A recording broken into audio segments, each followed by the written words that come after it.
standing and direct your attention to the flag at the south end of the football stadium as the Tabor College Pep Band honors America with the playing of our national anthem.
All right, welcome everyone to Joel Ween Stadium here in Hillsboro, Kansas at the campus of Tabor College as we get ready for a KCAC regular season football game here as Tabor College will host the Ottawa Braves. I'm Jim Paulus. I'm lucky here to have Rod Ham filling in today from the soccer side of announcing to hopefully you can make the transition, Rod, but welcome. It's all football. There you go. It's all football.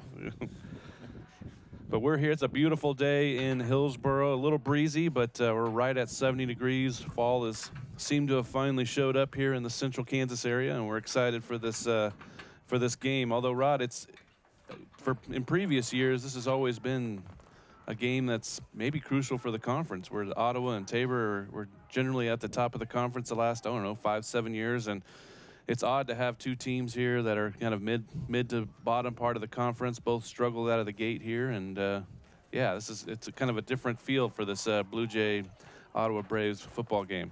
Absolutely, Jim. But you'll remember last year, Tabor College Blue Jays started out 2-4 on the year. Well, it was all conference, I believe. I don't think we had a non-con last year. 2-4, they started out and ended the season at 6-4. So I'm not saying we're going to do that this year, but why not? No, yeah, and I mentioned this the last game. Tabor is a team that Coach Gardner's teams generally get better. Of course, you want that for all teams, but it just seems like Coach Gardner has a knack for doing that. That his teams tend to peak and play really well and get better as the year. And such a young team, so I suspect we'll see some of that. And so it should be a really interesting game. As again, both teams have struggled out of the gate. They both have had to play Kansas Wesleyan, which is a team that's towards the top in the nation, and taking their licks from them, and both coming off a loss last week, and so it'll be an interesting game for sure. And I was at the Kansas Wesleyan game, and we caused 3 interceptions. We had 3 interceptions and caused 1 fumble in the first half, and we're still only able to put up 6 points in that first half. And so I guess I'm just saying that our defense is really strong, and I think they can do a lot of things and cause a lot of havoc. And if our offense gets going, watch out. Yes, and if for just maybe as a sum up of last week, the Blue Jays lost 23-15 to McPherson, but scored 15 points in the fourth quarter. So looking for maybe the little carryover, hopefully, of maybe some things start to click on that offensive line and start to see the Blue Jays able to move the ball consistently. And we have the skilled athletes on the offensive side of the ball. We know that. We got a fantastic quarterback who can throw and run, a running back that's very fast and can get out around the corner. We've got great receivers. So, yeah, you're right. I think we're not that far away. No, I think, yeah, and as you mentioned, the defense has been there. The Blue Jays are near the top of the conference in defense, not only just points, but also in their ability to defend the pass. And so it'll be really good, hopefully, to see. And I think that's a great matchup for today, actually, as Ottawa does throw the ball really, really well. They have a senior quarterback who leads the conference in passing, and the strength of that Blue Jay defense tends to be that pass defense. So I think it's an interesting matchup to see how that'll be. I think the game will really come down to Tabor's ability to defend the pass against Ottawa. Again, it's a really good part of their offense. And we've got We've got a pretty strong breeze out there today. The field should be dried out from the rain. But with that breeze out there, you don't know what could happen. In the passing game, going with the wind, sometimes you float the ball. Going against the wind, yeah, seems like that's an advantage to the defense. So there's a lot of things out here today that are kind of unknowns, and I think this is a head-to-head matchup in my book. Yep. So the wind is coming from the north, as you saw there. Sometimes it does come from the south at the way the stadium lays here, but definitely something to keep an eye on. Well, let's maybe look at some of the matchups here and potentially get to the starting lineups for this game. We're getting close to kickoff, so we may bleed a little bit. Here's the so again, Ottawa comes in 1-2. They have not had a non-conference game. They coming off a loss last week. And Blue Jays 1-3 in conference, 2-3 overall. Able to win at Friends 2 weeks ago, but dropped the game at McPherson. So, and Kent Kessinger and Mike Gardner are two guys that have played a lot of games against each other, a lot of big games. And so this is two programs that know each other well. All right, let's take a look at the Tabor offense. We'll look at the offensive line here. Number 77 left tackle, A.J. Williams. At left guard, senior number 60, Roy Scott. At center, number 50, Bix Gall. At right guard, number 72, Aaron Burns. And at right tackle, a transfer from Louisiana, number 61, Zion Bowens. And let's shift over to the backs and receivers here for the Blue Jays. And at tailback, Josh Jones, number 21, Landon Jones at number 17, tight end Seth Sidorsky, and the two really talented wide receivers that really hope that they're able to get the ball in space today, number 8, Justin Swims, and number 2, Derek Harper. And they're led by quarterback redshirt sophomore from Tampa, Florida, number 10, Trey McGee. Had a really good game last week, especially that fourth quarter, really led the Blue Jays close to that comeback, and so really hoping he can carry over into this game today. All right, let's swing over to the Tabor defense. At that defensive line, number 34, Amadric Pelican, who's struggling a little bit with the knee injury, but talked to him yesterday. He says he's ready to go. Number 44, defensive tackle Parker Folks. Nose guard, number 51, Leo Valdivia. At linebacker, number 16, Gabe Erickson. Gabe is one of the leaders and tacklers, and also number 9, Elvin Turner. Those two have just collected a lot of tackles this year. At the other linebacker spot, from McPherson, number 23, Gunnar Reese. And at cornerback, number 22, Caleb Devine. Number 27, James Lang. At free safety, number 12, Ray Peralt. And at strong safety, number 24, Malik McCain. And let's I think we have one more to do the Tabor specialist. I guess another defensive end, Josh Lawsey. He's one of the leaders for sure on that defensive side of the ball, returning on all-conference player. At kicker and punter, Joe Chiavetta, number 37, long snapper from Tennessee, Patrick Leonard. And doing the returning, both the punting and the kicking, is Derek Harper. Looking forward to seeing him also hopefully get some space. And we're close here to kickoff. Looks like the Blue Jays are set to receive, and Ottawa will have the win this first quarter. And we'll try to catch up some of the starting lineups of Ottawa as we get going here. Yeah, so Tabor will be going into the wind this first quarter, so it'll be interesting to see how that offense clicks. Kicking for Ottawa, number 15, Corbin Bowles, a freshman from Oakley, Kansas. And it looks like we're all set here. And kind of a short kick, taken by Harper right about the 16. He moves it up through the middle, and it's taken down at the 27-yard line. And the Blue Jays will start their first possession there. Yeah, unfortunately, the ball landed on the turf. Harper able to pick it up. Nobody else kind of went for it. It's kind of his ball. I mean, that's you want it in his hands because he's kind of an electrifying returner. So, but he was able to scoop it up and then get some yardage. So the Blue Jays will take over at the 28.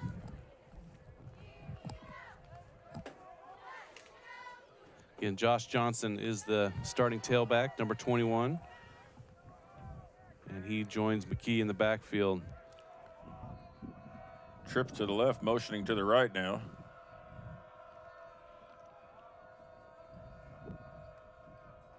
Hand off to, no, McKee keeps it, rolls over to the left, gets it across the 30. Late flag comes in on the tackle. Not sure if maybe a hand got up in the face. We'll see what the call is here. Jordan Reddick. Flag on the play.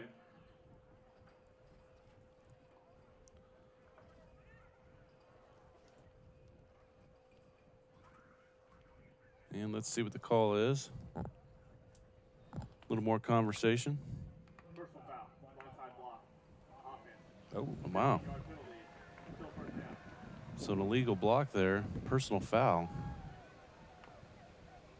Coach Gardner looking for an explanation. Yeah, Not pleased with what he's getting. I thought he said number 25. He's, I don't even know where that player comes. I'm not sure who that is. Yeah, I thought I heard 25. Maybe I didn't hear it right. So that pushes the Blue Jays all the way back to the, let's see, the 17. So first and long here for the Blue Jays. Not a great start. McKee, quick pass out to the right. All kinds of space here. And that's Harper. He's able to get it across the 20, it looks like. Let's do a couple of the starters here for Ottawa. On the defensive end, number 96, Aaron Schumann. At nose guard, number 75, Leland McKinney. Defensive tackle, number 91, Jacob Garcia. Defensive end, Isaiah Veal. They are really led by their middle linebacker, number 40, Colby Johnson. He has over 11 tackles per game. And we will add a few more to that starting lineup here in a second. Second down here for the Blue Jays. McKee pitches it off to Johnson and gets a couple yards, but that'll bring up third and long. Well, they ran the option to the short side of the field, and it looked like Ottawa's defense was stacked over there, so Johnson on the pitch had nowhere to go. Now, as soon as he got it, he was brought down. And number 95, Isaiah Veal, another starter for the Braves. Number 52, Matthew Blankenship. Number 42, Keith Waltrip. And in the secondary, number 24, Trey Wheeler. At strong safety, number 32, Jalen King. Number 5, Kobe Womack, free safety. And 21, Delvin Johnston. And they run it on this side here. Johnston tries to get around the corner. Let's see where they spot that. Short of the first down, I'm quite sure. It'll be fourth down. And that'll bring out the punting unit. So that early penalty on that first play, difficult start for the Tabor offense, and they'll have to punt it away into the wind here as Joe Chiavetta, the redshirt freshman, will try to push the Braves back as much as possible.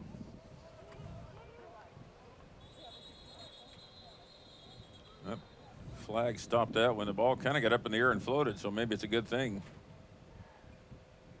See what the call is here. Pretty brisk wind today out of that north, so you don't want to get the ball too high on a punt, and I'm not surprised that the Blue Jays have only tried one pass, and that was a pretty quick pass. Yeah.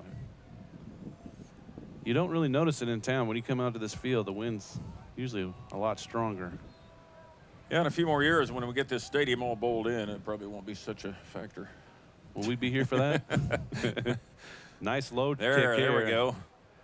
Oh, fumbled there, and he's able to gather at the returner, but not able to advance the ball. That was number 21. Tabor players just a step away. That could have been a turnover there and really helped the Blue Jays. That's a tough catch with that wind blowing like that.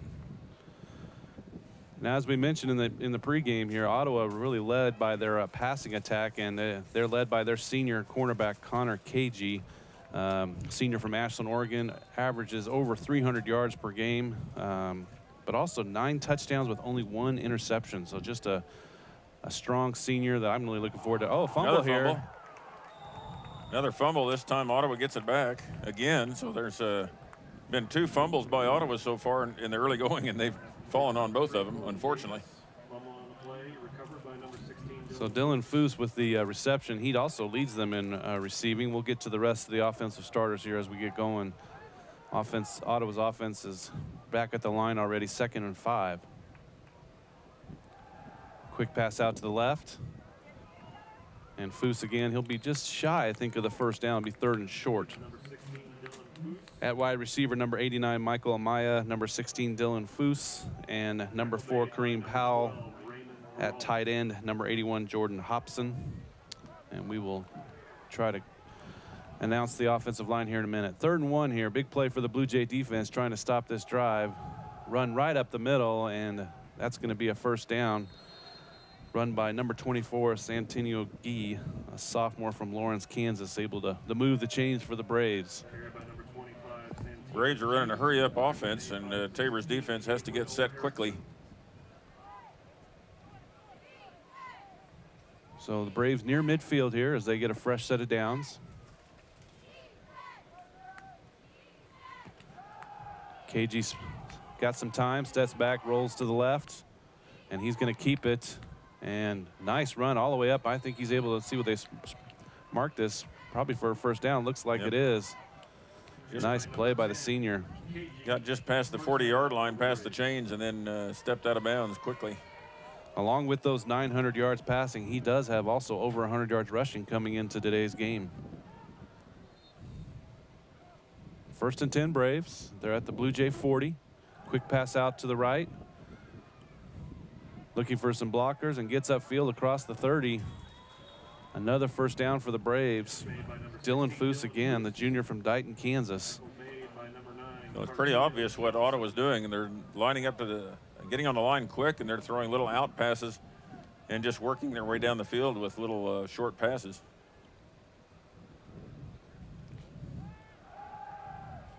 KG rolls to the right, gets a short pass out of here. No Blue Jays around.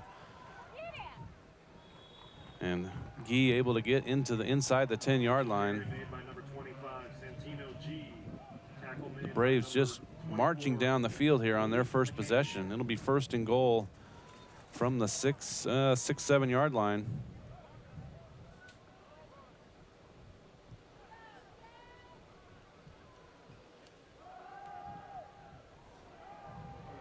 Rolls out to the right and it's going to come up just a bit short. The quarterback. I don't believe in this drive. The quarterback's thrown for Ottawa has thrown a pass over that's gone 5 yards past the line of scrimmage. Nope, just short passes, and then he's rolled out for a couple big gains. 2nd and goal from the 1. KG jumps over the pile, and that's going to be a touchdown for the Braves. Impressive opening drive for the Braves as they get the ball on their own 35-yard line, and in, I don't know, 4 or 5 plays, march it down, and they will take the early lead here, 6-0 with the PAT pending.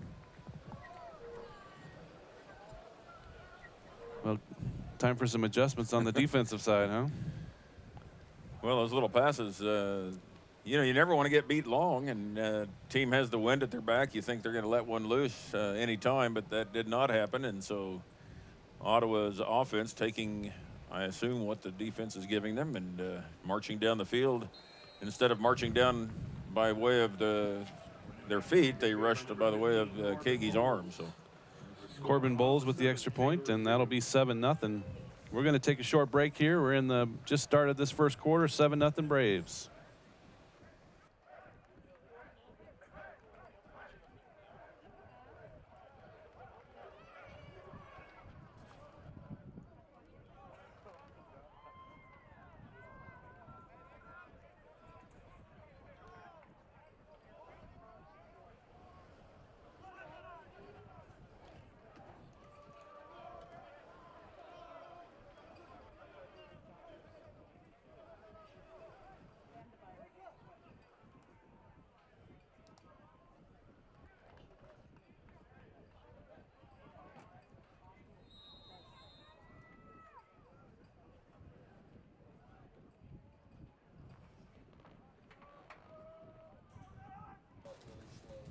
All right, we're back here.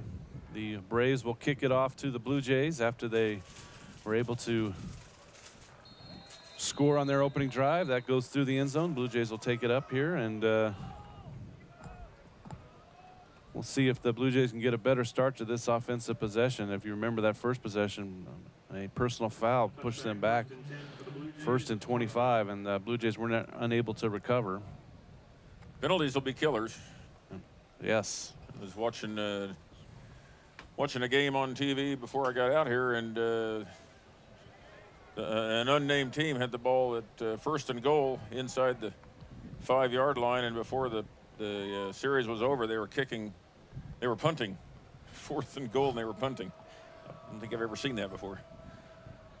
1st and 10 here. McKee rolls around and able to move the ball up about 4 or 5 yards after feeling the pressure. An undesigned quarterback draw. We'll take it, right? Yeah, he did his check downs. I mean, he looked at his receivers. Nobody was becoming available, so he brought it down and nice 5-yard, 4.5-yard gain. Offensive coordinator Ryan Nelson motioning in the offense here. The play. McKee joined with Johnson in the backfield.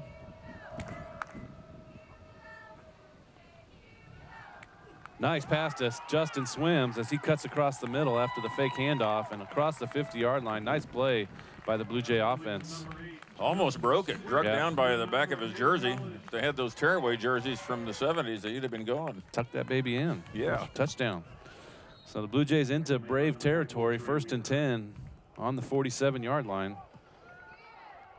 I think some of those quick passes is what needs to be what the Blue Jays do here. McKee, and now he is taken down, and that'll be a 4-yard loss with after that sack, unable to get away from the pressure. Quarterback sack by number 96, Aaron Shulman. One thing I'll say about McKee, he's taken some hits this year, and he's bounced back up every time. So he's got some speed, and he's a tough kid. Sacked by number 96, Aaron Shulman. He's a sophomore from Wellington, Kansas. 2nd and 14. McKee, quick pass out to the right. Big, nice gain there, getting some yardage back from that loss on the sack. Lawyer Davis gets it across the original line of scrimmage, and that'll bring up 3rd and 9. 3rd and 9 for the Blue Jays. Blue Jays trying to keep this possession going here.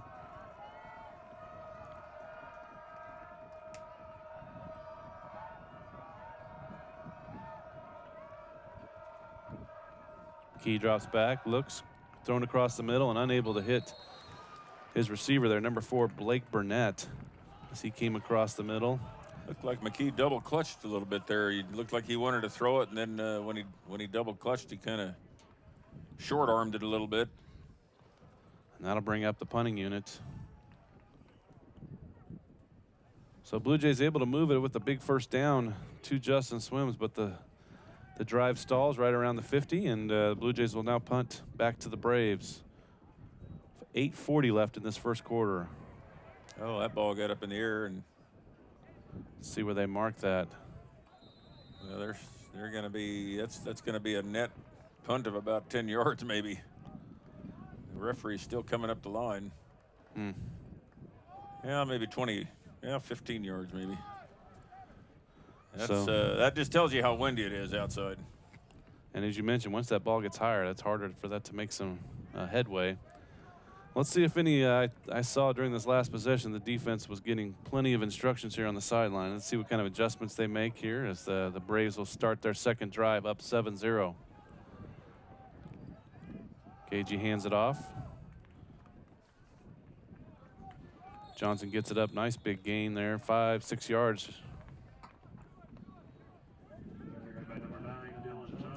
Ottawa once again up on the line, ready to go with their hurry-up offense. There's something about that pace that kind of comes at you. KG keeps it, passes out, and met immediately by number 24, Malik McCain, and so that will be maybe a loss of a yard. Nice play by the strong safety there, a junior from Longwood, Florida. Yeah, McCain read that perfectly, was waiting for it, actually, it looked like, and able to wrap him up quickly and take him down. So let's see if the Blue Jay defense can get a stop here. 3rd and 5 on the Braves 35-yard line.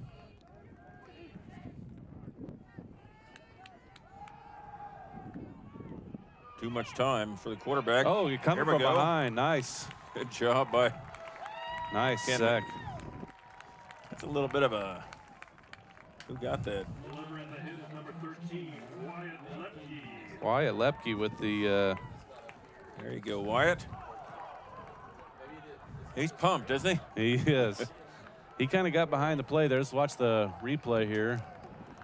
He got behind the cornerback, and KG kind of forgot about him. And luckily for him, he's able to hold on to the football. But that will bring the punting unit out. Looks like the play is stopped here.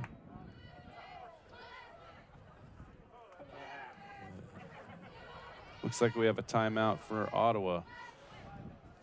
So 7-0 Braves. They will be punting, though, after the timeout. 6:52 left in this first quarter.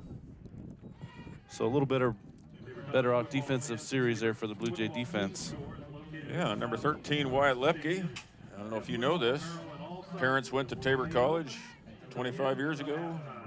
Dad played football here. And I do remember that. so little legacy football action going on today with Wyatt coming here, first year student.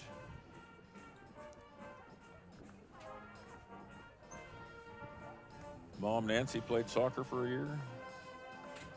What was Dad's name? Dale. Dale, okay. Late 80s, is that? No, 90s. 90s, okay. 90s.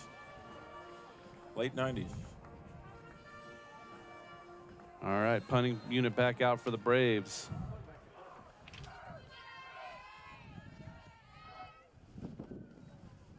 The punting done by the quarterback, actually, Connor KG. Harper takes it at the 20. Got some room here on the right side. Gets around the corner and able to get it across the 50-yard line. Nice return by Derek Harper. Great field position here for the Blue Jays as they will seek to try to even up this score. So in essence, that was about a 15-yard punt. Yeah, even with the wind. Yeah. The ball was actually low and gave Derek all kinds of time to set up a return here, and he was able to get around this corner and finally taken down right there along the sideline. By the way, just so any of you K-State fans out there, this is not the same Derek Harper that played at K-State and went on to play in the NFL for a little while from collegiate high school. That's right. This isn't the same one. Talented still. Very talented. Yes. All right, Blue Jays will start this drive in Brave territory, 48-yard line. McKeek roll out to the left, design, cuts it up the middle, and nice big run by the quarterback. It'll be right near the marker. Let's see where they spot it. I'm going to say, looks like got him just a yard short. May not be the best spot there, but that'll be 2nd and 1. Yeah, I thought maybe when he flipped over, he'd get a better spot. I thought so too. That's okay. 2nd and short. That means you can kind of. Harper's coming off with. He's holding his shoulder. Not his throwing shoulder. No, but that's not good.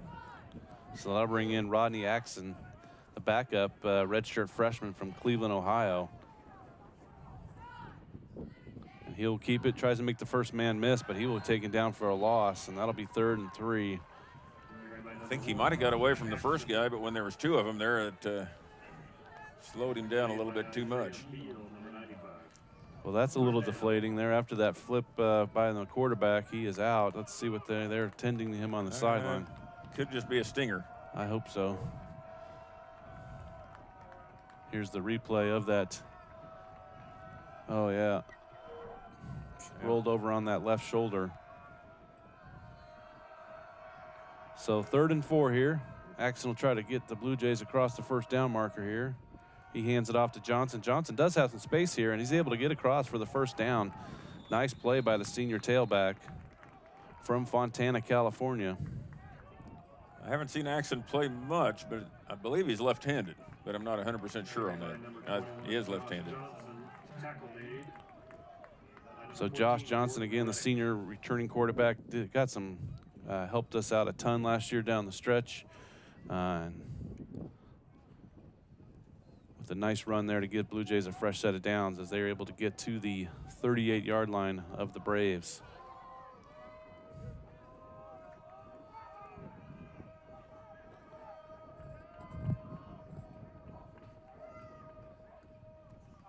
Oh, bad snap. It looks like the Blue Jays were able, well, let's see. Now the Braves, looks like they are staying their habit. I never saw the ball. It didn't get very far. It may have even hit his leg. We'll look for a replay here in a second. And the Braves will have it, unfortunately, as a bad snap there gives the ball to the Braves. It never really got away from the offensive line there. And so the Braves will take over. Unfortunate, Blue Jays able to get that big first down on that 3rd and 5 run by Johnson, but the next play, turnover, which is costly, and the Braves will take over.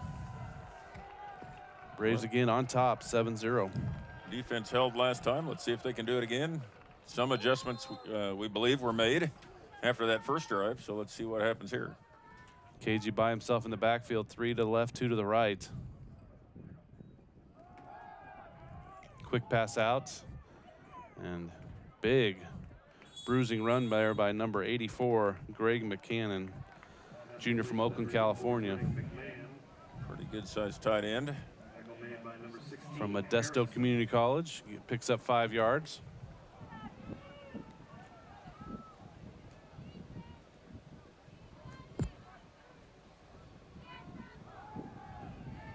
And incomplete. Throw up the middle to number 3, but unable to gather it in as he's taken down quickly. So that'll bring 3rd down for the Braves.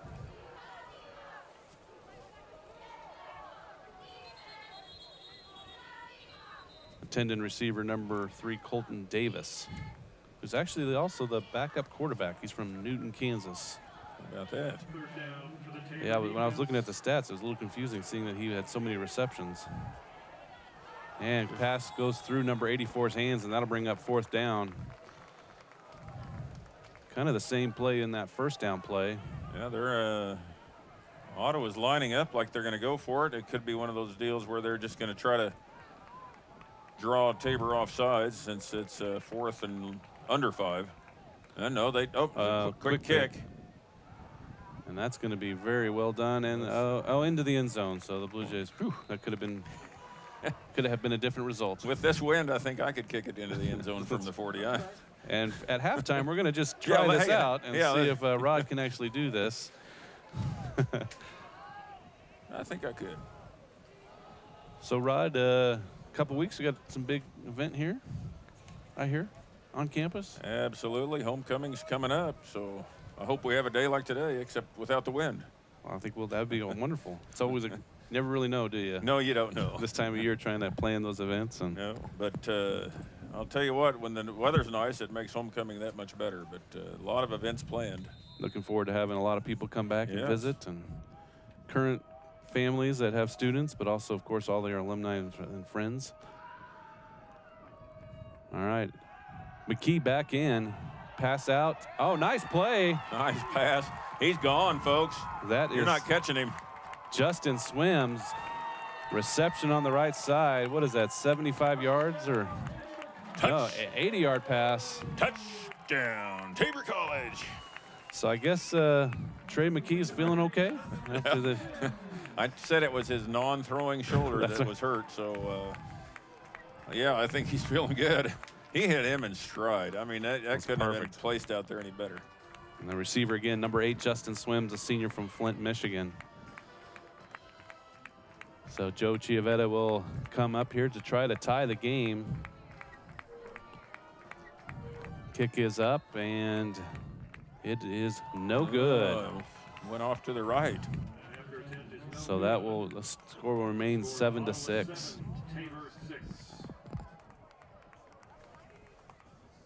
What a play. Yes. Let's see if we get that again, maybe.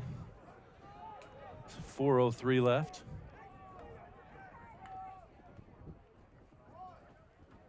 Tabor's defense coming up with 2 straight stops, and now the offense comes up with a huge play. We want to thank a couple of our sponsors, Paul Brooks State Farm Insurance in Wichita over on Tyler Road. Contact Paul for all your life, home, car insurance needs, and more. We thank Paul Brooks State Farm Insurance for sponsoring, so we're able to do all the things we can today with this telecast. And he is my State Farm agent, by the way. How about that? And so obviously good reviews. Very good. That's 5-star. all right. You heard it here. Paul and Nancy, alumni of Tabor College as well. Probably be here in 2 weeks for I homecoming. hope so.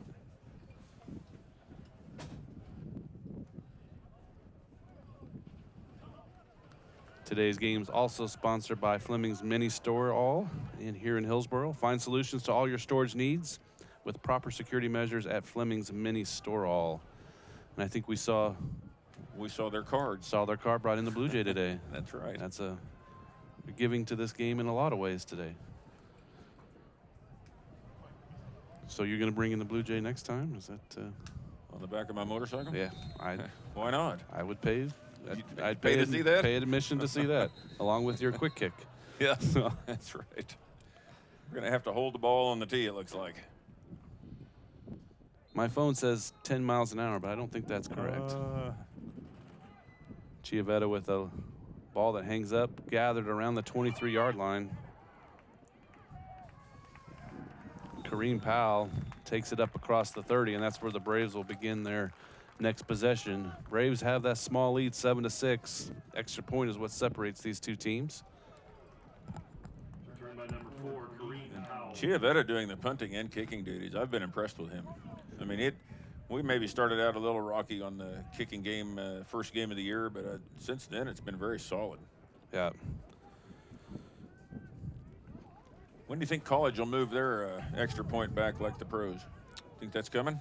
I'm sure eventually, yeah. Chiavetta, the redshirt freshman, pass out to the left and cannot connect. Starting to see, I think, that Tabor defense, after kind of getting punched in the mouth that first series, has responded. Made it a little more difficult here for the Braves. 2nd and 10. This hasn't been mentioned yet. I just keep looking out there, and Connor Kagi he's a big guy. He's a big quarterback. Hand up off the middle, and Johnson's taken down quickly, about 2-3 yards, so that'll bring up 3rd and long. Senior from Ashland, Oregon, Connor Kagi is listed at 6'7", 224. And he looks all of that. He's a big kid. Again, leads the conference in passing. I had a goal of being 6'4", 210 all my life. I'm halfway there. I got one half covered. Oh, looks like a Blue Jay jumped off sides. Yeah, they're going to call that got in the neutral zone a little early, made contact. So that'll make this considerably easier here. Instead of 3rd and 7, it'll be 3rd and 2. Might change the play even. Long 2, almost 3, looks like.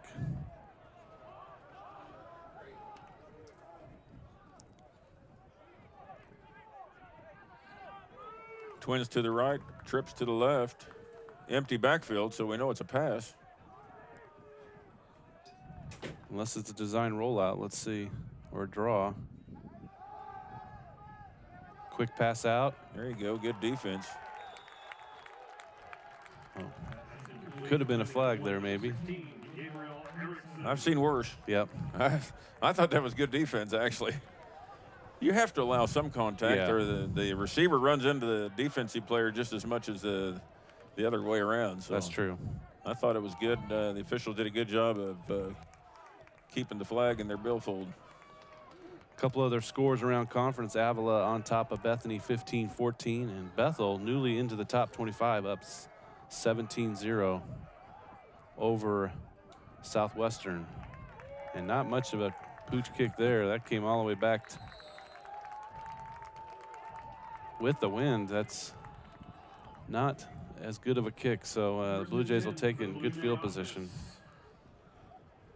Also in the conference, Sterling on top of St. Mary's 14-0.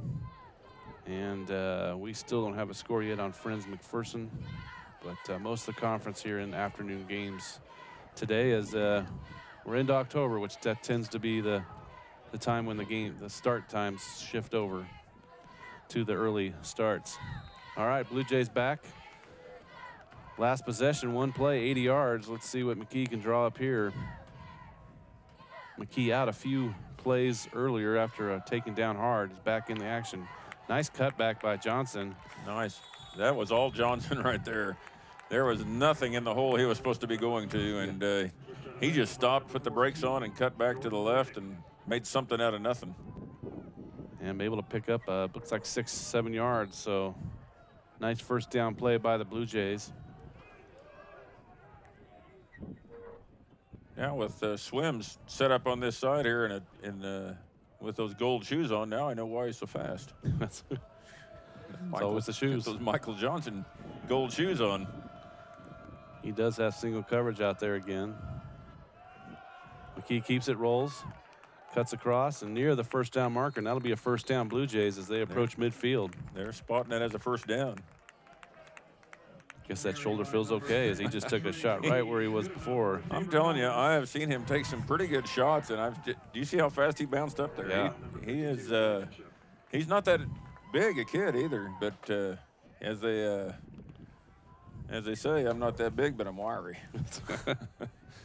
You personally, or No. Oh, Yeah, not me. okay. Trey 6'1", 185 is how he's listed. 1st and 10 Blue Jays.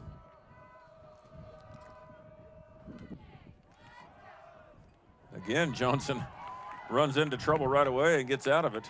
Oh, man, gets even another 10. Nice run by Johnson. Little extracurricular activity again there. Not sure if it was the offense or defense that initiated it. Watch it here. He's touched a couple times by the defenders, but couldn't wrap him up. Another 10 yards right there, though. Yeah, then after that, even after that point of attack there. Nice run by the senior. Blue Jays will have it just outside the 30-yard line of the Braves.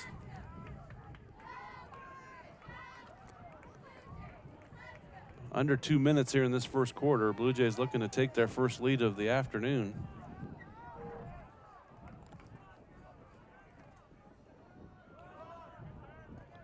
Run by number 31, Jordan Dixon. Jordan is a redshirt freshman from Baltimore, Maryland. Gets a couple yards. Jordan wanted me to say hi to some viewers over in Maryland that might be watching today. Tackle made by number 52, Blankenship. So 2nd 8 Blue Jays.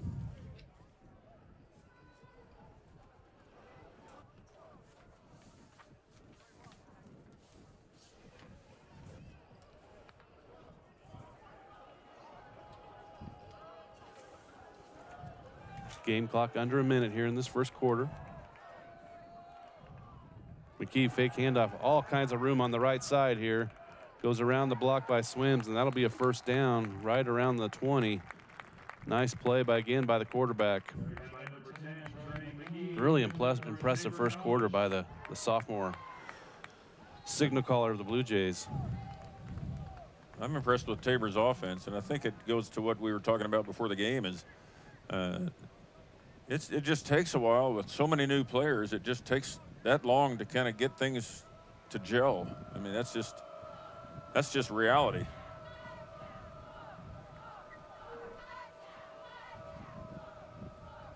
First and 10, McKee barks out his orders.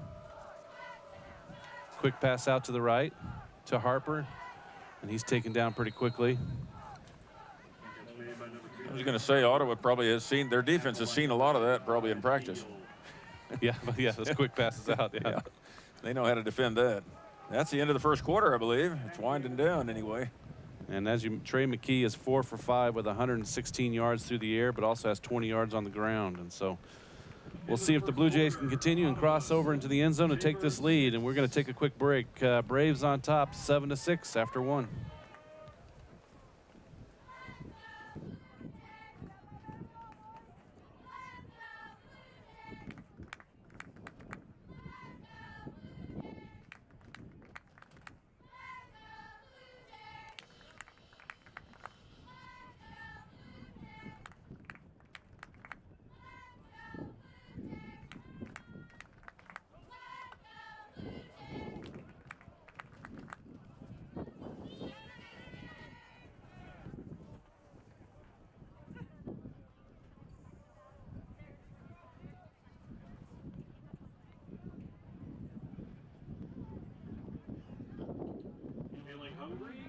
Concession stand located just south of the home bleachers is open until the middle of the third quarter. Serving Dale's sausage, cheeseburgers, hot dogs, and more delicious items. Cash and credit cards are accepted, and students may also pay with money that is on their J card. Concession stand located just south of the home bleachers.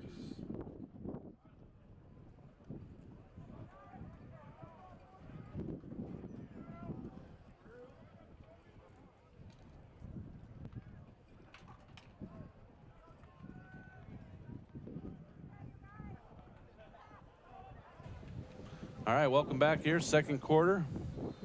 Blue Jays will have it here, 2nd and 9, just right at the edge of the red zone. McKee rolls to the left, keeps it, and gets it across. Let's see where they spot that. Just shy of the first down. It'll be 3rd and 1 or 2.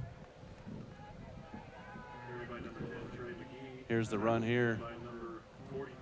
Had all kinds of space there as he was able to cut it back up. You know, the other thing with the offense, I said it takes a while to get them to gel. You have to consider we've got a new offensive coordinator as well this year, and so that takes time. You get a new offense, a new system that you're putting in, and so rolling out new plays every week. So there's a lot of things that go into getting an offense to really gel together, and so I think what you're seeing today is maybe that's happening. Johnson taken down. Let's see where I think that's going to be short. An interesting play call or decision here by the coaching staff. Well, as you mentioned, I mean, we had 176 yards on offense in the first quarter. I don't have all this in front of me. I'm guessing that's the best quarter of the season. Could be. 80 yards on one play didn't hurt. No, yeah. So Johnson trying to go up the middle there. I think maybe got back to the line of scrimmage, but that's about it. So Tabor on 4th down, going for it. Going for it here early in this second quarter, down 1. Johnson keeps it, and it looks like he has that. Boy, it's going to be close. I'm seeing some offensive linemen point yes. If it's the official on the far side, it's a first down. If the short side had a marker that wasn't as good. It looks like he's just at the 10-yard line. It looks like a first down to me. I have yet. And they are going to move the chains. First down. Not quite 1st and goal, just outside the 10-yard line. But more importantly, the Blue Jays have a fresh set of downs here as they try to finish off this drive.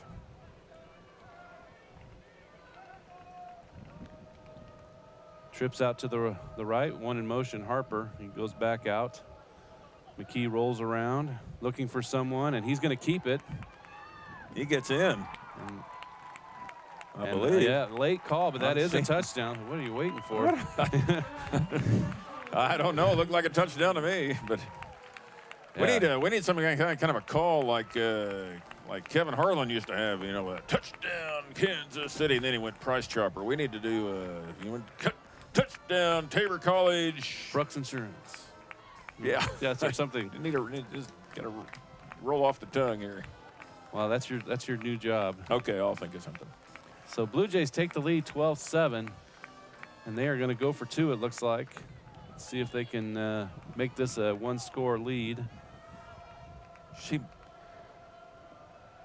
Johnson trying to make something here, and he does. Wow. He had no business getting into the end zone there. Holy cow. Nice play by the senior.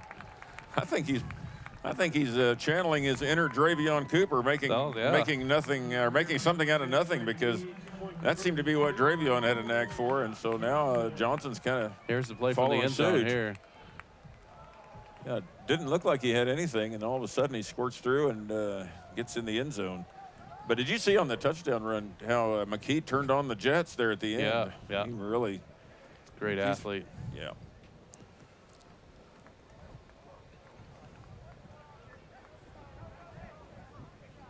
All right, we're going to take a short break.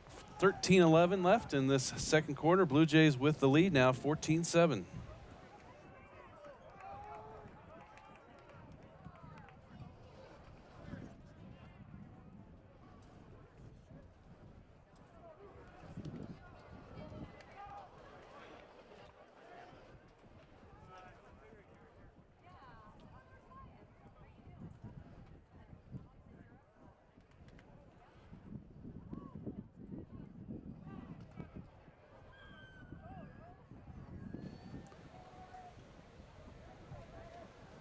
All right, we're back here as Joe Chiavetta lines up with his holder. Again, that breeze is still kicking from the north. Blue Jays, after really a quick, impressive opening drive by the Braves to take that 7-0 lead, all Blue Jays since. Defensive has been able to shut down the Braves, and now we've seen a couple drives by the Blue Jays. One big play and then one sustained drive, and Chiavetta will be able to shoot it through the end zone. I think he likes kicking this direction. I think so too. It's kind of like when you're out on the golf course, you like playing with the wind. So as long as it's going straight off the tee, right? That's right. Here's the run here as the replay. You're right. Look at the afterburners there. And clearly inside the pylon there. Yeah. A couple of defenders just kind of let him in there. Well, it was a little bit foregone conclusion, so they just backed off. And here's the 2-point conversion here. Cut back. Able to give that 7-point lead. Run off the right side.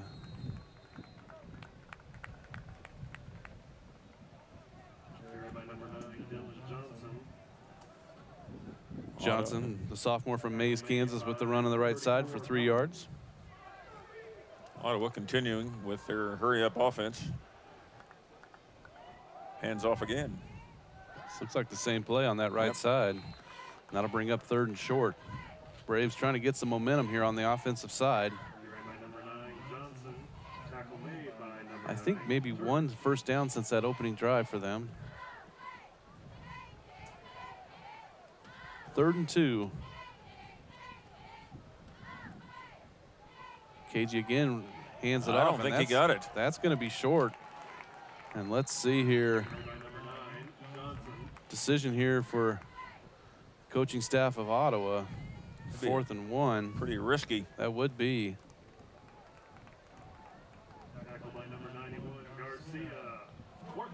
Again, Connor KG does operate as their punter as well. Looks like he might just step back into the full punt formation instead of doing those quick kicks. Where do you put your returner, Derek Harper, then? What yard line do you put him on to, you don't want him to go too deep. No, but you definitely want him to grab this out of the air because it's probably going to hang up with that wind.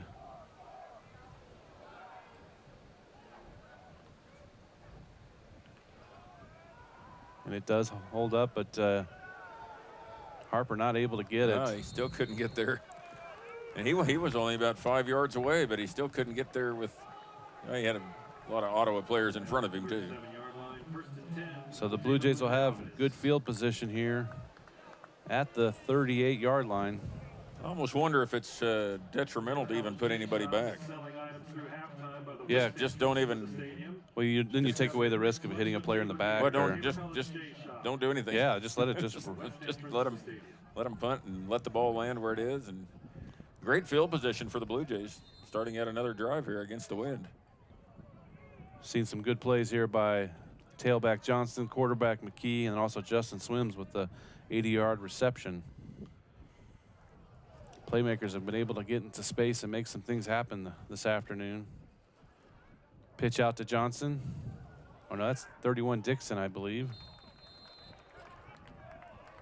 Able to make a couple players miss out on the edge. No, that is Johnson. Tackle made by number 21, Devin Johnston. Got a strong 3 yards out of that. So that'll bring up 2nd down.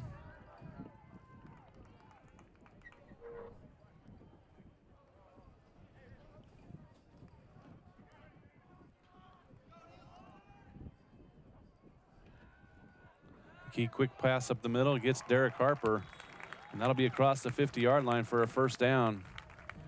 You can see how that ball nosedived against that wind. Harper went down with it, able to snag it before it hits the turf. And they're into Brave territory at the 46-yard line.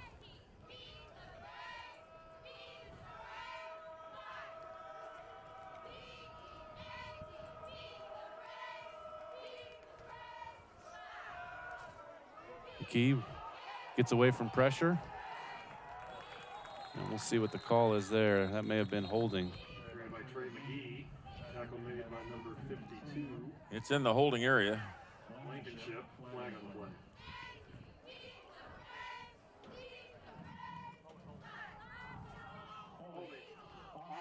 That is holding. That'll bring the Blue Jays back here.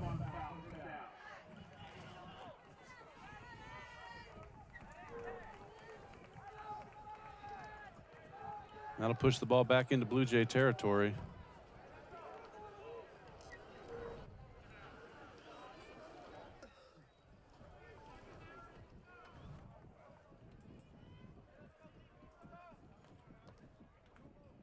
We don't have to get it back all in one play. Yep, first down. Got some plays here to do that.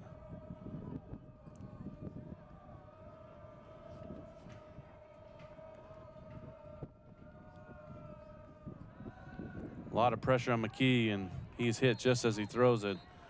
That'll bring up second down. Good penetration there by the Braves defense. The front able to get in there. Lucky for Tabor that McKee didn't get sacked because it was close. It was coming quick.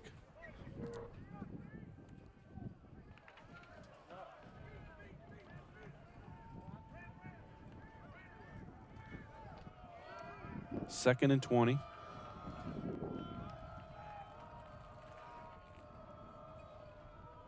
McKee pitches it out. Nice cut back there. Another nice cut. First down. Wow. That's number 31, Jordan Dixon. He's the backup to Johnson. That was impressive. Yeah, I'm real excited actually about him. Redshirt freshman, excited about him, and he sat out last year and waiting for his opportunities here this year. And so, nice play by the tailback there. That's a real plus to be too deep in the backfield.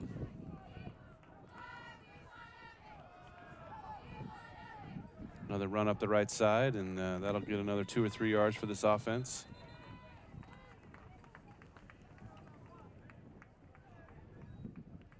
Dixon again with the carry, number 31. With that, Josh Johnson will check back in for Dixon. Number 40, Colby Johnson.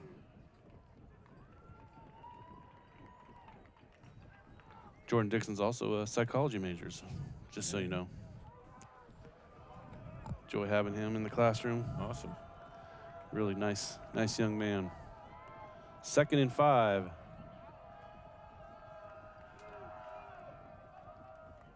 McKee, quick pass out to the right, gets it to Swims, makes the first guy miss, and gets it close to the 15-yard line. Nice play by the senior. Nice move by Swims. Another first down for the Blue Jays.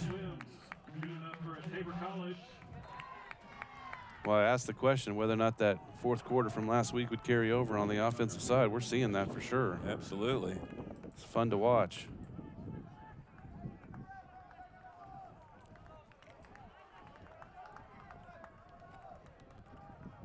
.8:30 left here.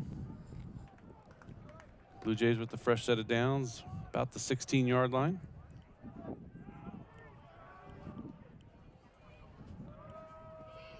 McKee 130 yards in the air so far. Nice quick pass. Touchdown Tabor College. Number 42, Seth Swidarski from Byron, Mississippi. Michigan, my bad. Yeah. My bad. Yeah. Sorry, I had to correct you so quickly there. I'm glad you're here. I'm glad you're here. So Tabor now with the 20 answered points after dropping the initial opening drive. Looks here for the extra point to extend their lead. McKee with 2 touchdown passes on the day. This one looks good. And with that, 21-7 with 8:15 left. This is fun. Yeah, this is good. Absolutely. All right, we're going to take a short break, and we'll be back for the kickoff.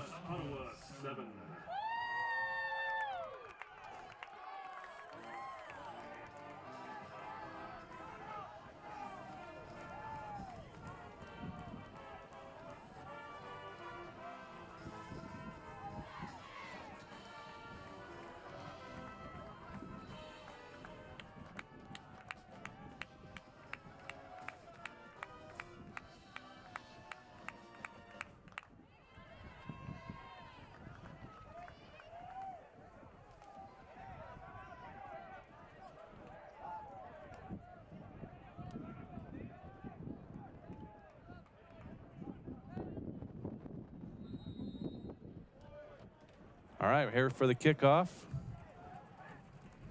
Chiavetta again with the wind. Shoots it through the end zone. Touchback by number 37, Chiavetta. And the Blue Jay defense will come back out. Again, some totals for the offense for the Blue Jays. 252 yards so far. And, of course, led by Trey McGee. Got 40 yards on the ground and 145 through the air. A couple touchdowns. Justin Swims, 3 receptions, 120. Josh Johnson, 47 yards on 8 carries. So just excellent by all the way around on the offense. KG quick pass out to the right. And that's a nice big gain. You know, we haven't seen much of that after that opening drive. Yeah, that was about the first one. And that actually, it looks like from the defensive end position, Wyatt Lepke got in there and maybe just barely tipped that ball, or at least got real close to tipping it. 6'7" quarterback got it right over him, though. So that'll be 2nd and 8, or 2nd and 2 after an 8-yard gain. Johnson with the run off the right side, and that'll be a first down, it looks like, for the Braves. For Ottawa, Johnson, before that carry, 4 yards, 15 yards. Connor KG, 6 for 10 for 42 yards.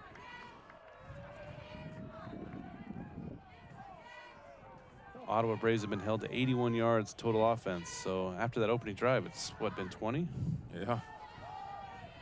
Run up the left side, and nice big chunk here by Johnson. And he goes out of bounds just shy of the 50-yard line. Another first down. Nice run by Dylan Johnson, the sophomore from Mays. So Ottawa coming out here on this drive, and they're looking like the Ottawa that came out of the gate. And those are some of the first quarter. So now Tabor's defense is going to have to buckle down here. Connor fakes. Oh, man. Someone's helmet went flying. Wow. I didn't know what that was at first. Let's watch this replay that looked here. Like a design draw play there. Or at least Lepke jumped up on the outside, so he couldn't make his pass, so he pulled it down and ran. And that helmet came off real early in the play, actually. It was not the quarterback's helmet. No. That could have been a personal foul. It would have been the quarterback's. Yeah. So about a 1-yard gain on the play. 2nd and 9. Just shy of the 50. Run again for Johnson. Trying to make some people. Nice play there.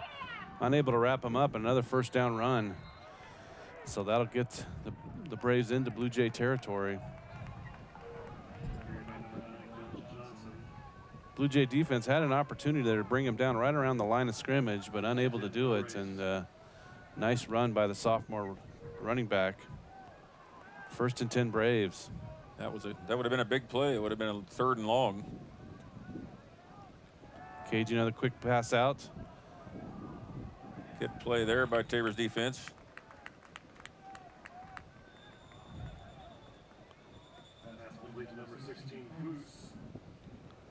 Foose with the reception. Taken down by number 39, Robert Edmondson.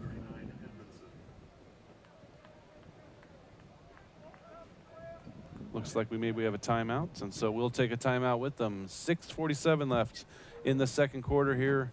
Blue Jays with the lead, 21-7.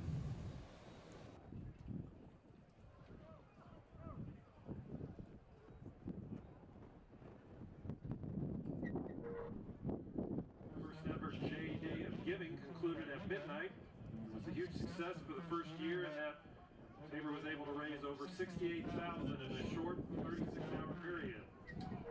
Thank you to all of the students, faculty, staff, and alumni who participated in promoting this event on social media, and for giving to Tabor College in our mission of training young people for a life of learning, work, and service for Christ and His kingdom.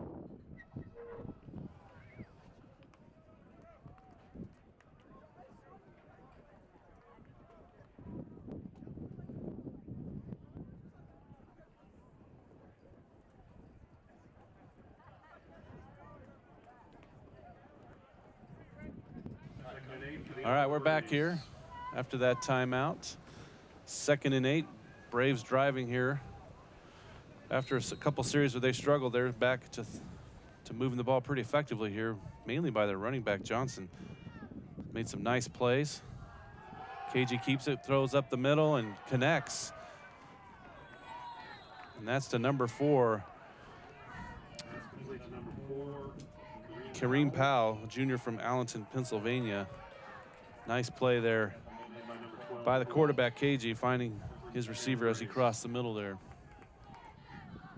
Play action really made a difference. Yeah, it did. KG throws it into the corner. Both of them fell down, it looked like. And that's a touchdown. Back to Powell. Back-to-back passes to Kareem Powell, the second being a touchdown. And Ottawa responds here with the touchdown of their own, 21-13 now with the PAT pending. Looked like the receiver and the DB fell down, but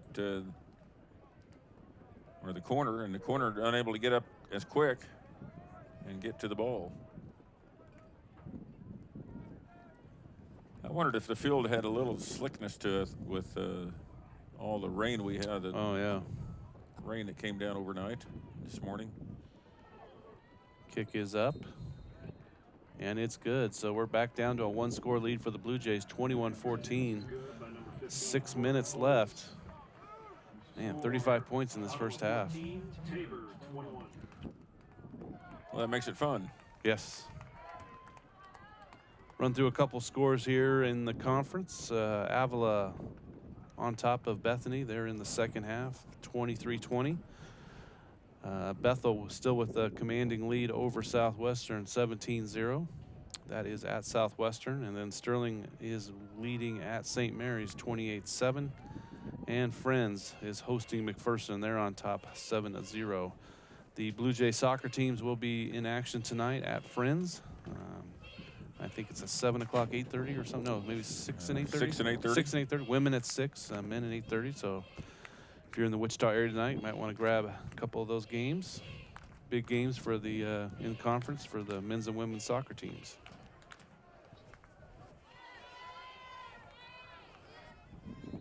All right. Ottawa's back out here to kick the ball off. And it looks like volleyball is at Sterling tonight at 7. Is that correct? So that's a little bit unusual to have a Saturday night game.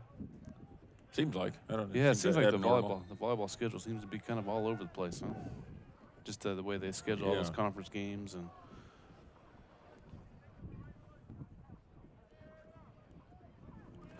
low kick taken by Harper right around the 23. He runs it up the right side, finds a couple gaps and gets it across the 35. Nice return there by Derek. And the Blue Jays will take over, trying to respond here after that. Another impressive drive by the Braves as they get their second score here in this first half. So Tabor has had pretty good field position this game for the most part. Yeah, that is the case. Even when they didn't have the wind. Exactly. That So- opens up your playbook for the offensive coordinator. That just helps so much when you have a few more options at your disposal. Yeah. So McKee taking over again. He's got 2 on the left, 1 on the right. Johnson just to his left in the backfield. Little option, gets it to Johnson. Trying to get around the corner, is able to, and gets a few yards. It's looked like 3 yards there on first down.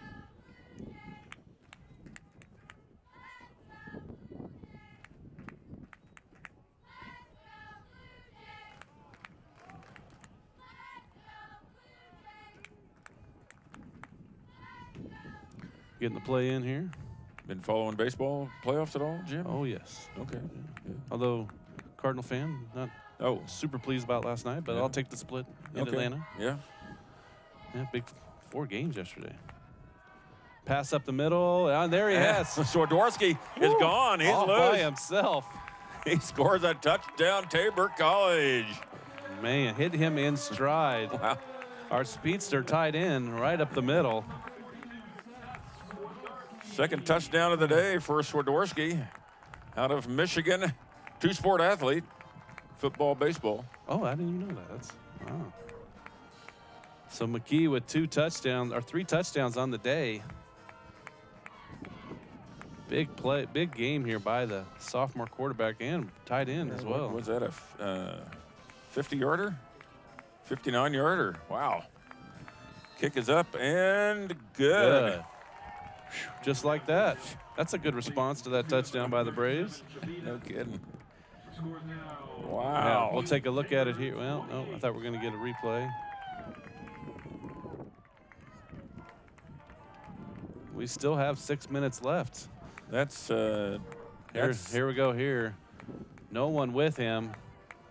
that is 2 long passes for McKee on the day, and both of those passes were put right on the money in stride. Oh, yeah.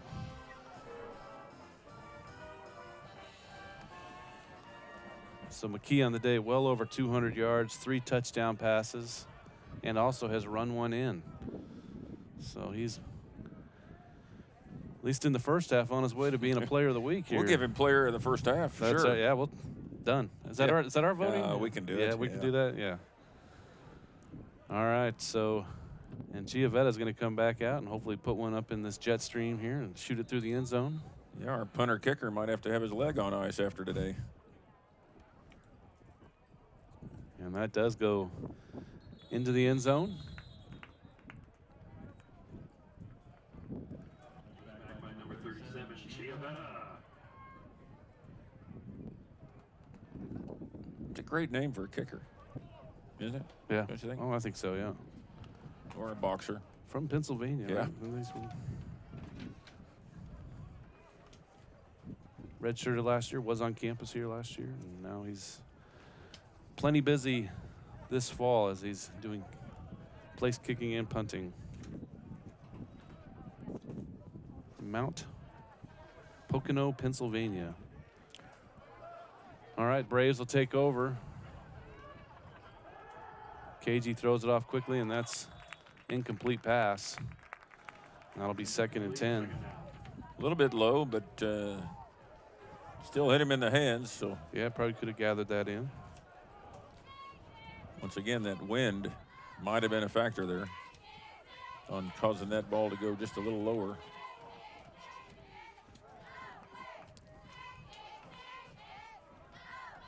That was intended for Colton Davis. Run off tackle. Couple more yards there, so that'll bring up 3rd down and about 6, it looks like. Now 3rd and 5. So let's see if this Blue Jay defense can clamp down here and give the Blue Jay offense another shot here in the 2nd quarter. Blue Jays substituting last minute. KG all kinds of time.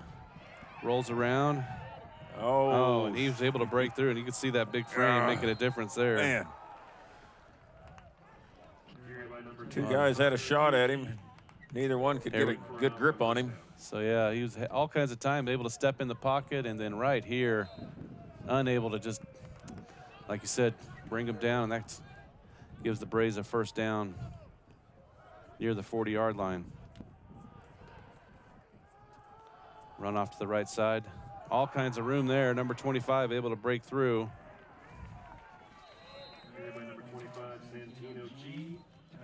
Santino G, a sophomore from Lawrence, Kansas, with the 1st down run across midfield into Blue Jay territory. Let's watch this again on the right side. Not really untouched till after he got across the 50. Taken down by Turner. So it appears that Ottawa, like Tabor's, too deep at that back position. Johnson doing most of the work on the last drive, and now G doing most of the work on this drive. Looks like we have a... I didn't see that. I didn't either. That must have been on the far side, so that's a big penalty there. And that'll push the Braves back. A lot of questioning over there on the Braves sideline.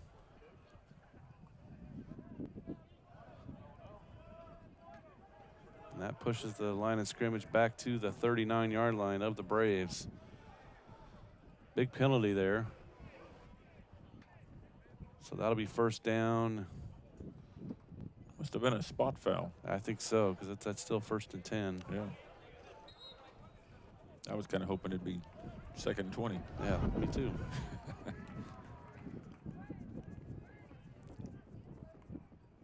Same run on the right side.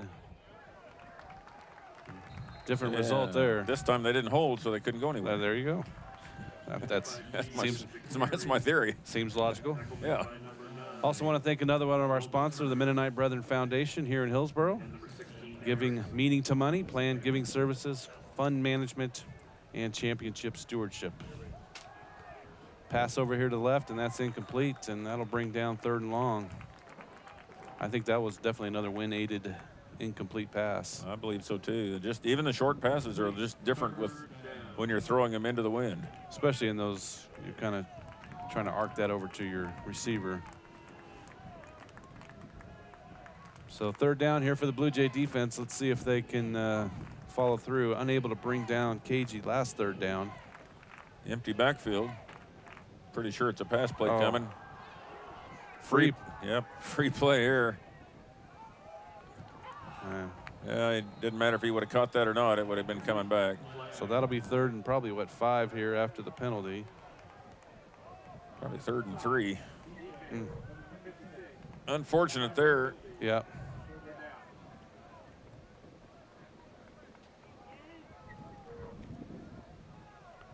So the Braves another shot at this 3rd down.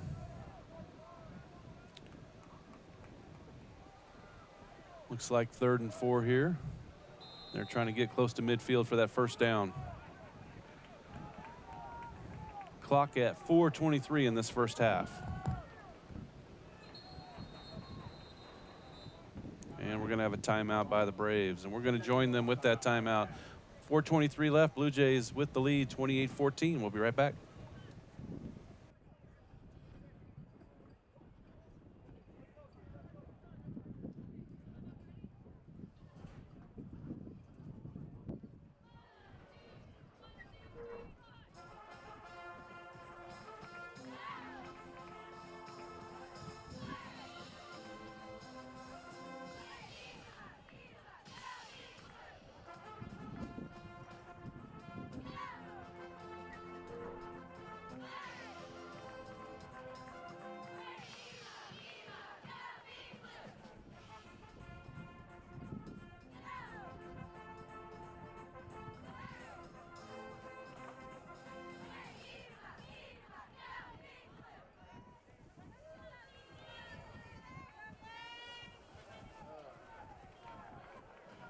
Down for the Tabor defense. All right, we're back here. Big 3rd down after the timeout. Well, KG drops it, tries to throw it quickly, and I think that's an incomplete pass, and so that'll bring up 4th down. Almost caught. But he did drop that snap from the center. Looks like he'll stay in the game to do the punting chores. So it looked like either a bad snap or exchange there from the... I think he had it in his hands. He just dropped it. Yeah, that was a good snap, actually. Yeah. But he's almost recovered here with the short pass. Got hit. He got hit pretty good there, didn't he? So the Blue Jays, plenty of time here, 4 minutes.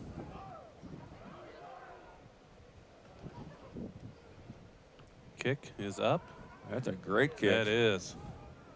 Into the wind, and that'll go inside the 10, all the way to the just outside the 5-yard line. Somehow he got into that one. Against that wind, I don't think the wind's let up. Not that I know of. No, that flag's still kicking over there. Yeah. 4:06 left. Blue Jays have to be careful as they're pinned pretty deep here, but they do have the 2-score lead. For student athletes that supports learning, promotes excellence, and stimulates Christian growth. Your contribution is an investment in the dream of excellence in athletics. If you're interested in joining, pick up a brochure at the gate entrance, or you can join online at www.taborbluejays.com. Thank you for supporting TC Athletics. A little bit of a test now for Tabor's offense. Like I said earlier, your playbook shrinks when you have the ball down at your own 5-yard line. Let's see if the Blue Jays can create some room for themselves here. Oh, broken play there, no good. Miscommunication about where Johnson was supposed to be there between him and McKee, and so he turned to hand it off, and there was no one there. Let's watch this play here. That's never good. Especially when you're on the 2-yard line. Right. Oh.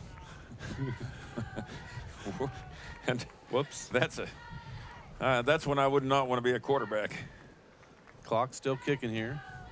Ticking, 3:30. Yeah, loss of some yards there. That 3-yard loss, that gets them back to 3-yard line, doesn't it? Or 2-yard loss at least. Yep. Johnson able to get it. Oh, nice. Get around the corner here. That creates some space for the Blue Jays across the 10. Still got a big chunk here on 3rd down, but fortunately, he stayed in bounds to keep that clock running. Yes. Just at 3 minutes here left in this first half. Impressive first half for the Tabor offense, 28 points, which I believe is a season high.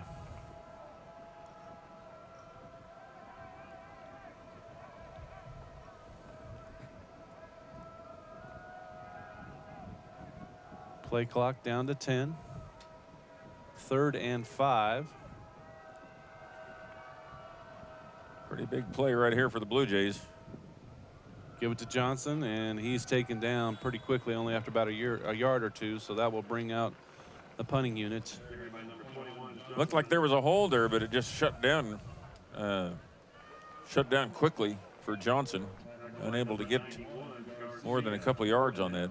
The Braves do have a timeout. They are going to sit on that and let this tick. I think the Tabor will let this play clock go some more, as we are about 2 minutes left in this quarter.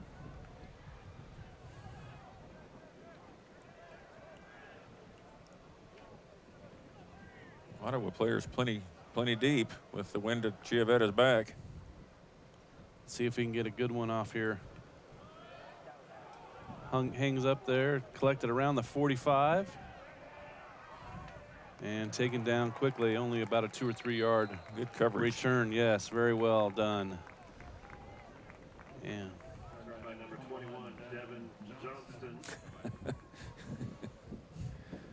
Good coverage by the Blue Jays. Ball at the 50-yard line.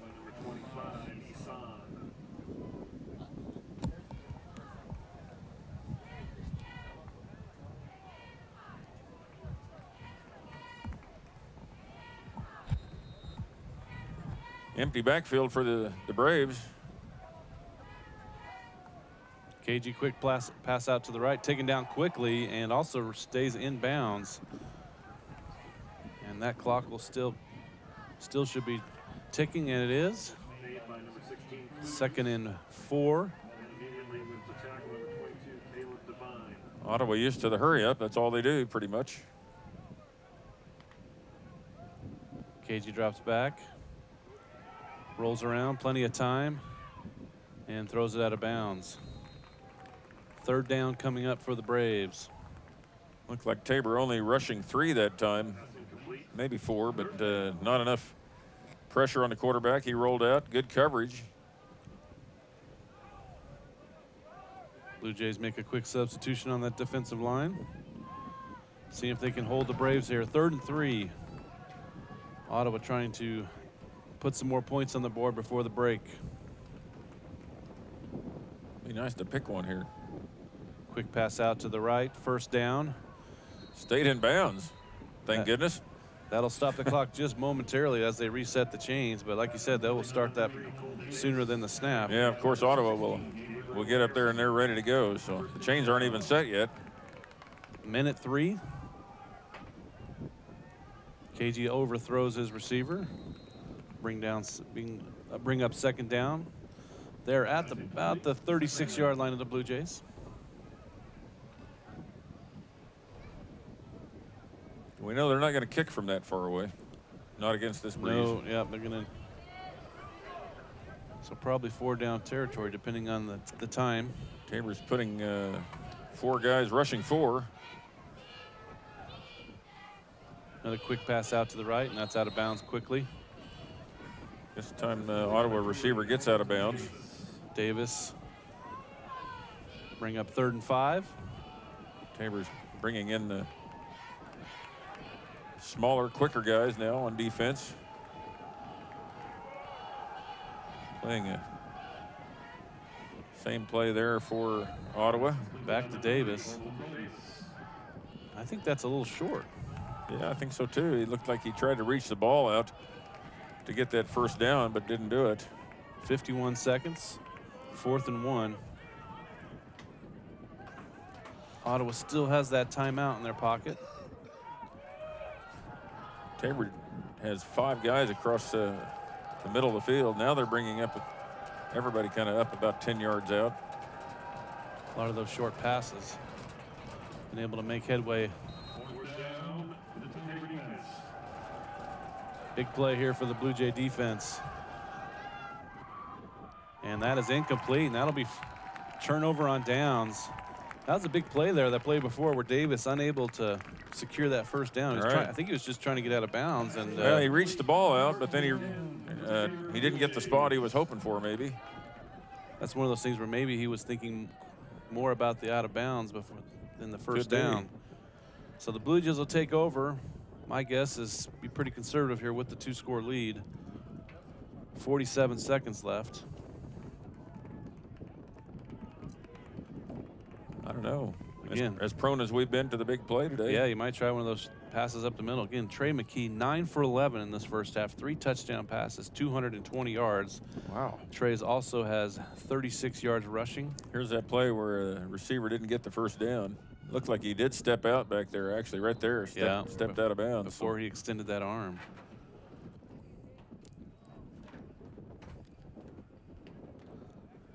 So we'll see if Tabor's content to go into halftime with a. They already kneeled it once. Okay, I guess they are. So it looks like the play clock's been set past the game clock, and I think that's it. Looks like they might have to run one more play.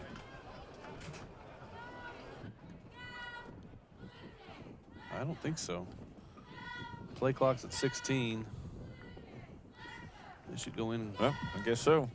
All right, well, we're going to call it up here. So after 1 half of play, Blue Jays with an impressive first half will take the lead into the break, 28-14. We're going to take a little bit of break here. We'll come back in a little bit before third quarter, talk about some of the stats, and get you ready for the second half.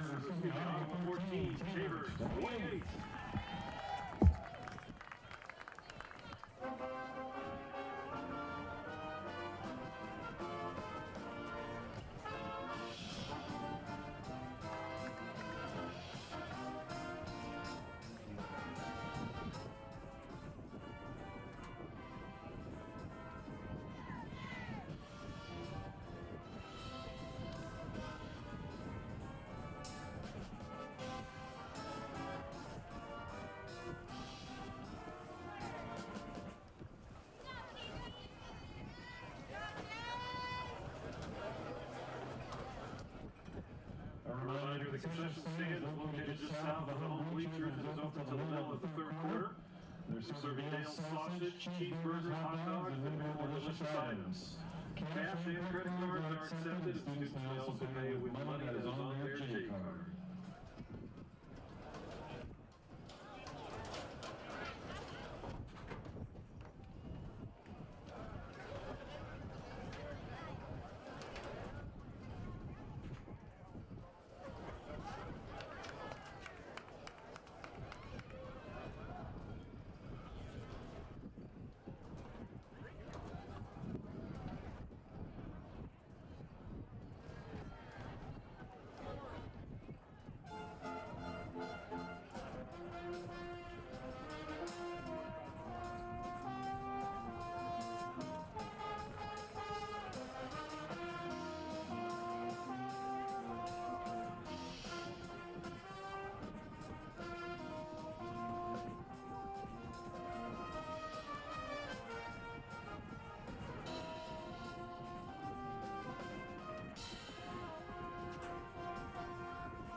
College J Shop is selling items through halftime by the west entrance to the stadium. Check out their great selection of Tabor gear at the Tabor College J Shop by the west entrance of the stadium.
All right, we're back here at halftime. Blue Jays with an impressive first half. Go into the second half here with a 28-14 lead. Ottawa led off the game with a really impressive drive that they on their first drive. We'll look here on this, some of the highlights of the first half. They had a lot of these short passes this first drive and really just motored down the field. This again in their opening drive. Blue Jays had it originally after the kickoff, and here's one of the big plays to their running back Johnson, able to get inside the 10-yard line, and then eventually Connor Gahey able to get over the top there for the opening drive touchdown. Blue Jays here, quick pass here to Justin Swims in one of their opening drives, just unable to break away, but just a couple inches from breaking it to a touchdown.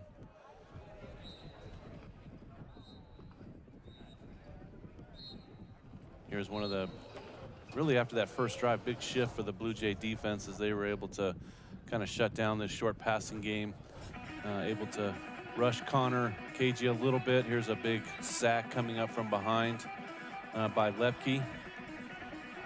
Again, just a really impressive adjustments that the Tabor defense made after that first drive. Here's a punt return by Harper. Got it on the left side and swung it around the right, gets it across midfield. This is great starting position for the Blue Jays on this drive. Here's McKee with the rollout and takes it across. I think that was for a first down. And then we saw a lot of this from Johnson. He was able to, many times when he was held off the first play or off the first read, bounced off, made a lot of things out of nothing. And that was a big play in that first half as he was able to bounce out to the left side. And here's one of the first touchdowns. Here's McKee. Rolls over to the pylon and give the Blue Jays that score. And at the time, I believe it was 7-6. And here was a 2-point, now actually might have been the second touchdown. Here's the 2-point conversion to make it 14 all, or 14-7. Blue Jays were on top there. And here was a nice run by Jordan Dixon, the backup tailback, redshirt freshman from Baltimore. A couple cutbacks, and it was a big play in that drive.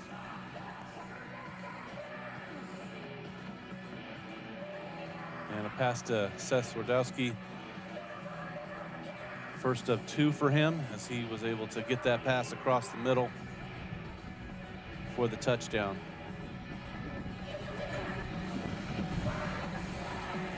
And the Braves had an impressive drive towards the end of the first half as well. Lots of tough runs here by Johnson on their own running back, the sophomore from Mays. And they did go back to some of their short passes that we saw in that opening drive in this drive in the second quarter, and they were able to, at the time, cut the lead with this drive down to 21-14. As you see a pass up the middle, and I believe this is the touchdown pass out to the left side as the Tabor defender fell down,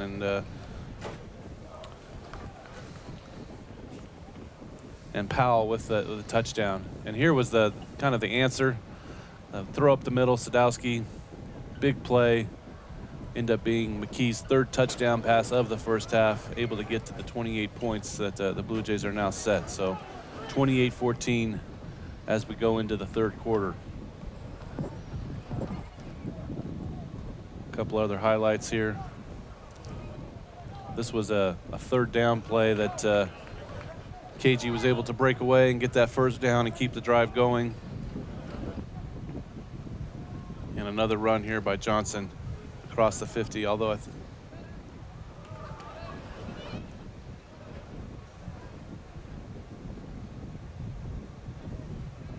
and the Braves were threatening on this last drive, but their drive did stall out. All right, we're back on the field here as we get ready for the third quarter.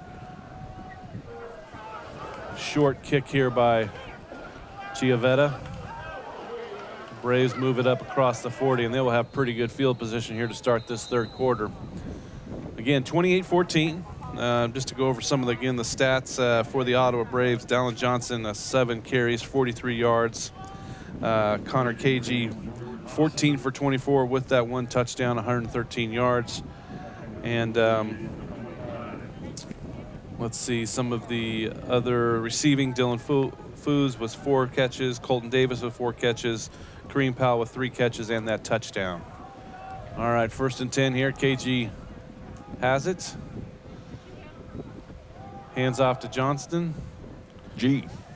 Oh, G, that's right. Yeah. Number 25 from Lawrence.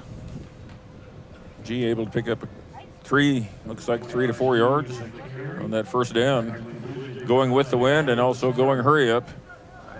Yeah, we saw in that opening kickoff of this half that wind is still a factor. Pass out to the tight end for the 1st down. Greg McCannon.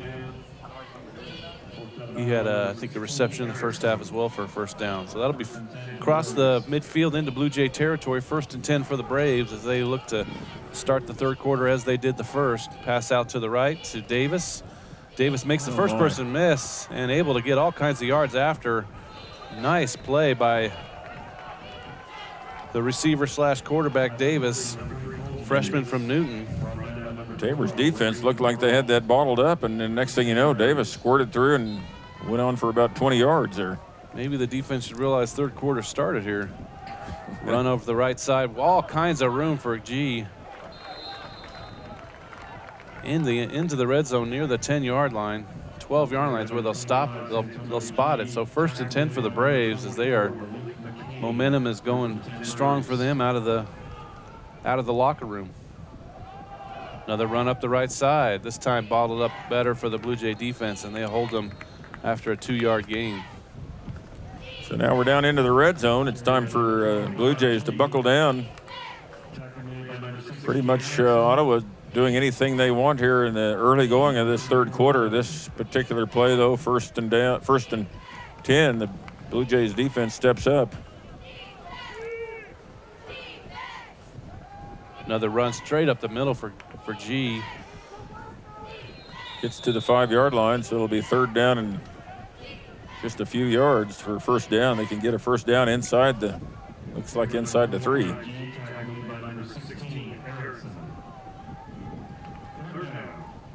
KG barks out instructions here. Big play here for the Blue Jay defense. See if they can hold them to maybe a field goal attempt here. Quick pass out to the right to McMahon. Trying to almost stripped him, but at least able to bring him down. Good job there defensively. Is that number 22? Caleb Devine, redshirt junior. So that'll bring 4th down. Let's see what they decide to do here. 14-point lead by the Blue Jays, but all kinds of time. We'll see if they, looks like they're going to roll the dice here on 4th and 3 from the 5. Almost have to think it's going to be a pass play to get these 3 yards. And it's Connor KG, and he's able to get that 1st down. It'll be 1st and goal. Nice run by the senior. All he had to do is get to the 5-yard line and then fall forward at 6'7". That's right, yeah. That's right. So 1st and goal for Ottawa. Blue Jays try to get a quick sub, and that'll be touchdown Ottawa. Santino G doing the bulk of the carries there for the Braves. So I'm not sure if that is a substitution for play calling or for other reasons, but go with their backup running back here in this 1st drive, and an impressive opening drive in this 3rd quarter by the Braves as they cut into the 14-point lead by the Blue Jays, and if they're able to hit this PAT, cut it in half.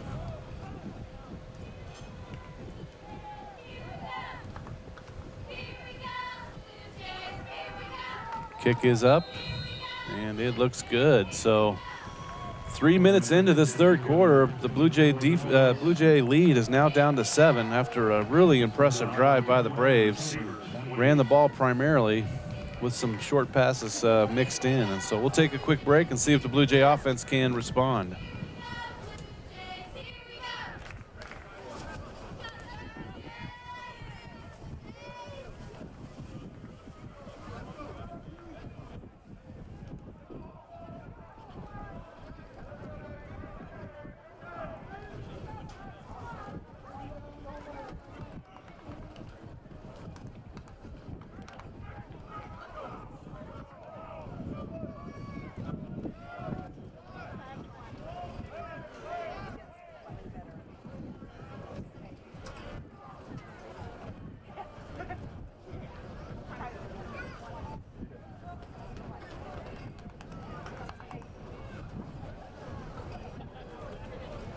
All right, we're back. 12:06 left in the third quarter. Blue Jays with the 28-21 lead, about to receive the ball here for their first possession of the second half. Ball goes through the end zone, and Blue Jays will take over. Again, just an amazing first half by the sophomore quarterback for the Blue Jays. Trey McKee looking to build on that. He did sit out a couple plays early or late in that first quarter where he took a spill on his shoulder. I think there was just about 2 or 3 offensive plays and he was back out. Matter of fact, he threw that 80-yarder right after that. That's right. 80-yard touchdown pass to senior Justin Swims. So Blue Jays take over, 25-yard line. Going into the north wind this quarter. See if Johnson gets a lot of touches here. Right up the middle. And maybe a yard or two. See where they spot it. Every time he runs up the middle, I'm just waiting for him to bounce out, see where he goes. So 2nd and 8. Well, he did bounce out several times in that first half, so we'll look to see some of the same action here.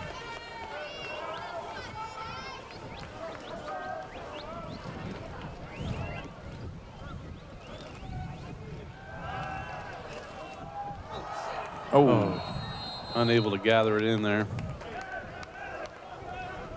A couple score updates. Actually, the Bethel was on top, I believe, 24-0, or at least 21-0. Now their lead is down to 24-21 at Southwestern. That's about 7.5 minutes left in that game. They start a little ahead of us. Sterling still in command, 38-7 over St. Mary's, and Avila on top of Bethany, 30-29. That's a close game out in the Kansas City area. All righty, 3rd and 8 here. Key rolls to his left. Oh, wow. Had him wide open, but unable to get him. Ottawa player fell down. Derek Harper wide open. Looked like that wind maybe took the ball out of bounds, made it sail a little bit on him. So that'll bring out the punting unit here. Not a good opening drive here for the Blue Jays. 2 yards on 3 plays. And the Braves should get, again, really good field position as their returner is inside the 40. 2 returners back.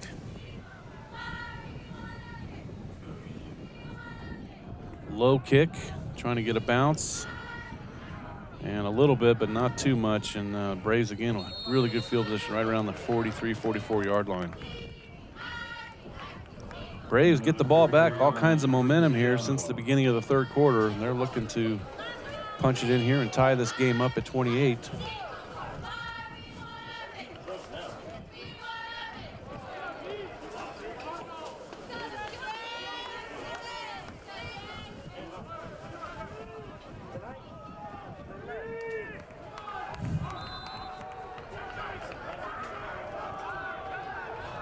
Johnson in the backfield now instead of G.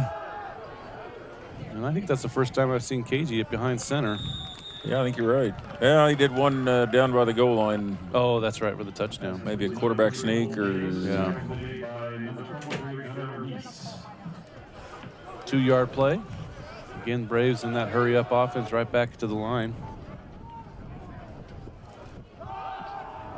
Handoff, but nice play there by the front line of the Blue Jays. Takes him down right away.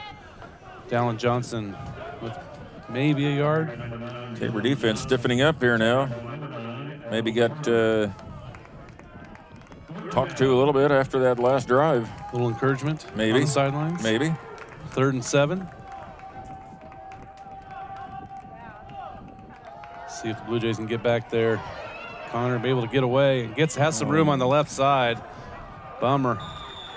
Had a chance at him, but no containment on the right side. The left side was pretty well flushed him out, but there nobody on the entire right side of the Tabor defensive line over there.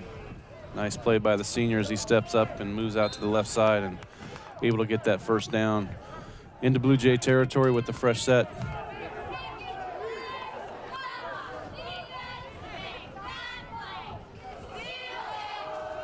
Hand off to Johnson. Big gain. 7 or 8 yards on the carry by Johnson. Big chunk of yards.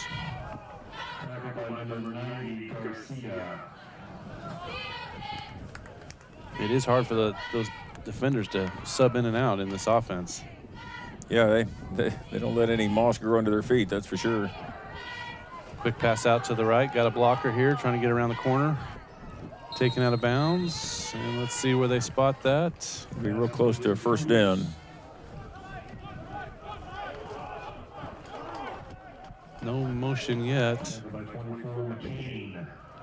And they are going to call it first down. Right at the 30. Again, the Braves driving. Following up on that first possession.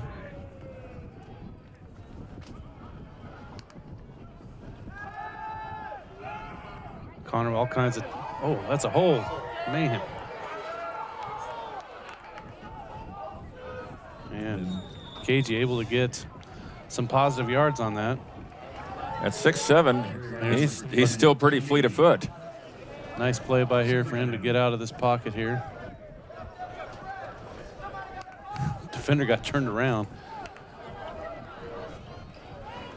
So that will be 2nd and 9 or 2nd and 8.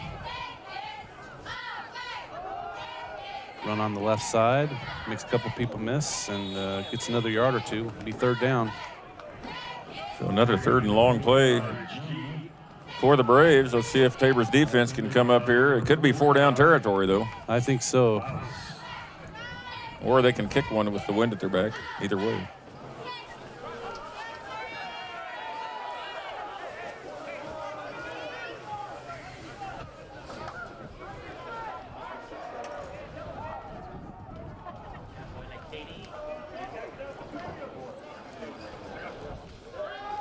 Blue Jays bring some pressure. Pass out and incomplete. Be interesting now to see what Coach Kessinger and the Braves do here with 4th and long. 4th and 8, and they're about the 28-yard line. It's definitely not going to be a punt. Yeah. Looks like they are lining up ready to go here. Play calls in. KG doing a little communicating himself with his receivers to the right. See if the Blue Jays bring pressure or they drop back here. Looks like they're going to drop back. Showed pressure, but dropping back. Pass up the middle, and nice catch. Oh, my. Right in front of 2 Tabor defenders. Receiver reaching back behind him to catch that. Number 84, their tight end. McMahon there. Yep. McCann. Nice. It was right across his body. So that'll be 1st and 10. The Braves continue to drive here in this 3rd quarter.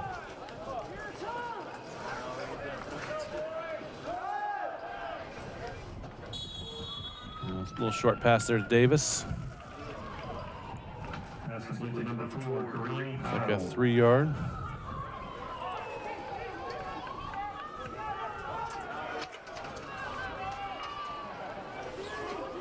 Second and 6. Pass across the middle and touchdown Braves. To number 4, Kareem Powell.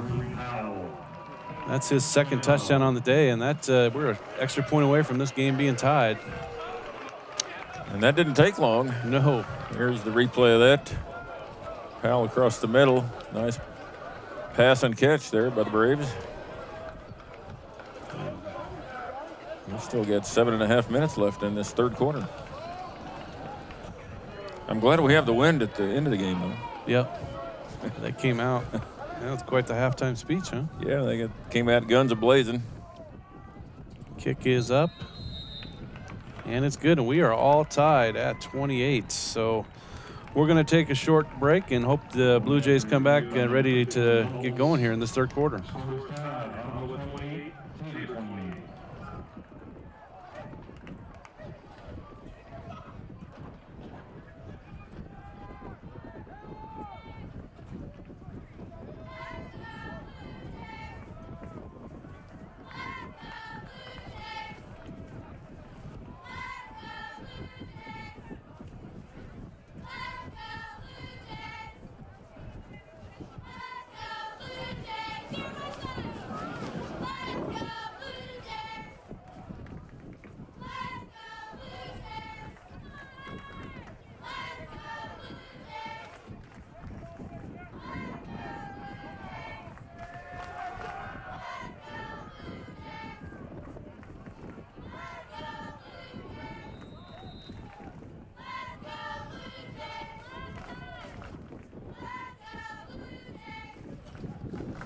All right, we're back.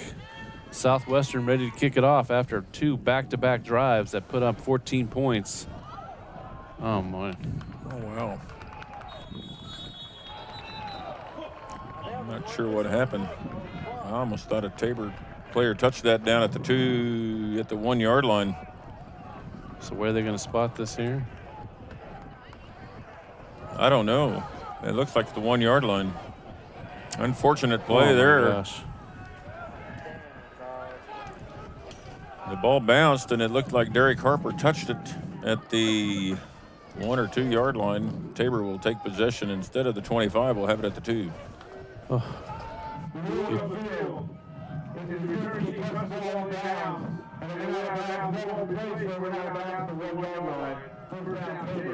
Oh. That's different from the 25, which I expected with the wind. I did too.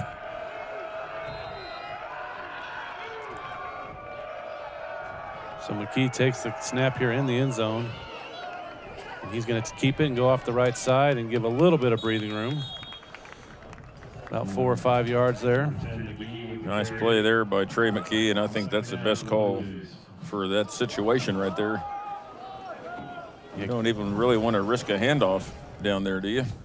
Yeah, especially with the tendency for our runners to be stuffed up the middle today. To get something on the outside is probably the best chance to.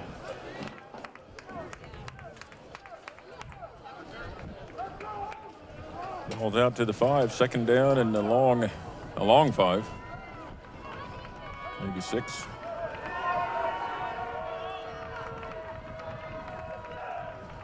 This will go to Johnson. Gets a little more space. Not quite to the first down marker, but I think it'll be 3rd and 1. Out to the 10 yard line. It'll be a 3rd down and 1. I think you're right. Once again, Johnson looks like he's just dancing around down inside there looking for a hole. Does a nice jump move there to sidestep the defense and makes about 5 yards. So big play here, 3rd and 1. Blue Jays not wanting to give this ball up after Ottawa's had these 2 really impressive drives. Give the Blue Jay defense a little break here and see if Tabor can move the ball across the field. 3rd and 1. Back to Johnson, and I don't think he got there. I don't either. He did not make it. It's going to be 4th and short, and I'm afraid we're going to have to punt. We just can't take a chance there, I don't believe. And into the wind, and this, will probably have to be a really good punt to get it across the 50. The worst thing is we didn't run much time off the clock. Update score in Southwestern after Bethel going up 24-0. Southwestern has now responded, and now they take the lead 27-24 with under a minute left, and they still have extra points. So pretty impressive 4th quarter there by the Mound Builders. Low kick that dribbles, and that will come. Wow, amazing field position here for the Braves as they will take over at the 37 of the Blue Jays. All kinds of pressure as well. It's good that Chiavetta is able to even get it out. So you wonder if he was maybe trying to kick it low and off of an Ottawa player, maybe. Yeah. Just to try to get something good to go Tabor's way in this 3rd quarter.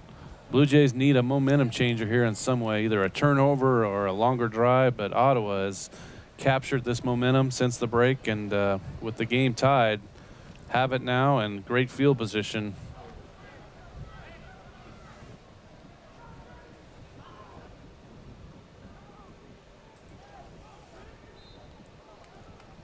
Tight formation by Ottawa. That's an unusual look for them. They're usually spread out a little more.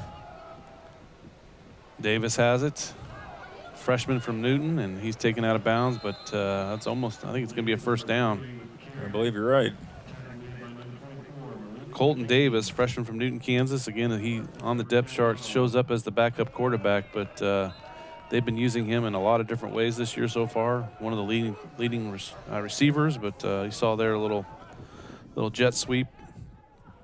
He was able to get 10 yards, and Ottawa out the Tabor 25 already. KG rolls out to the left, all kinds of room, and he's going to run it again. And slides after 15 yards all the way to the 10-yard line. Blue Jay defense just being torn apart here in this 3rd quarter. Stage's been able to run out of the pocket several times. It's usually on that left side, huh? Seems like he's always going left to run out of that pocket.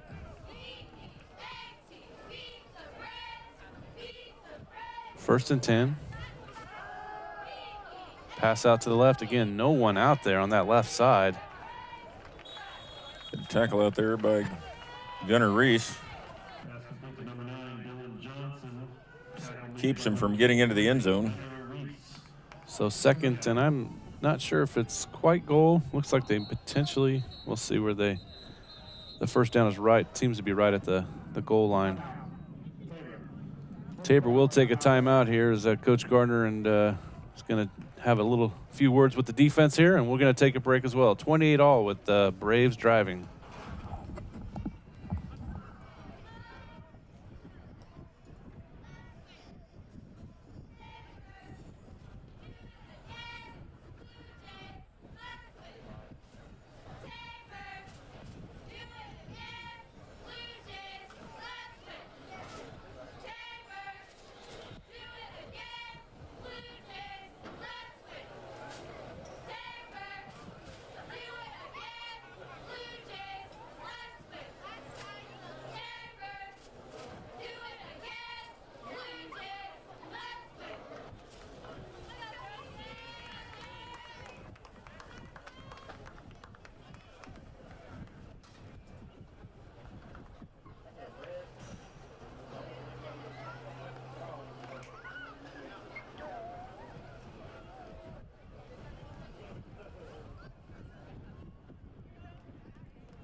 All right, we're back here after the timeout, second and goal, or second and 2.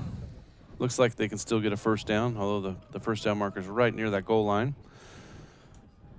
Davis again in motion. Run up the middle. Nice. Swallowed up there in the backfield, loss of yardage. The Blue Jay front 2 or 3 there in the middle, did not fall for any of the movement there back there, was ready for that run up the middle. And that'll bring up third down.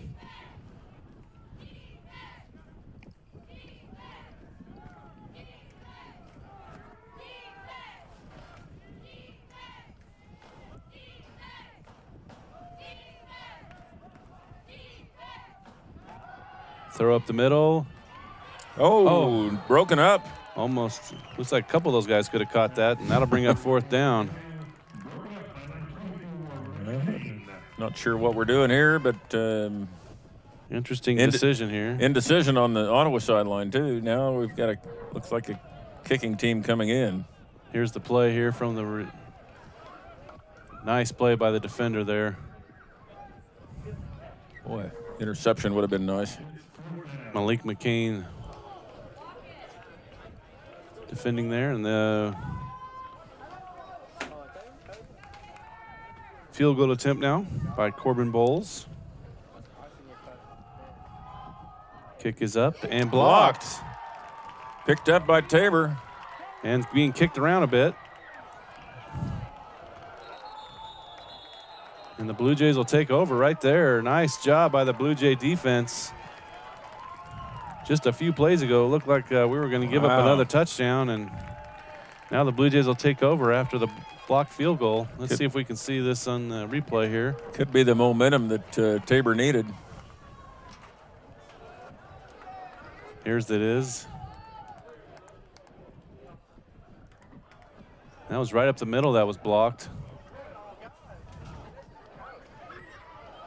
Then they played a little other football with it, and now Tabor has it. Let's see if the Blue Jays can respond here. Need really a momentum push, momentum change. Got the ball at the 25 where they should have had it all along after that last kickoff. We just wasted 3 or 4 minutes, but yeah. McKee, quick pass out to the right to tight end. Swiderski gets the catch, goes out of bounds. That's 3 or 4 catches for him, I think, and he's had a nice day. Just under 4 minutes in this third quarter. Blue Jays trying to get on the board in the second half.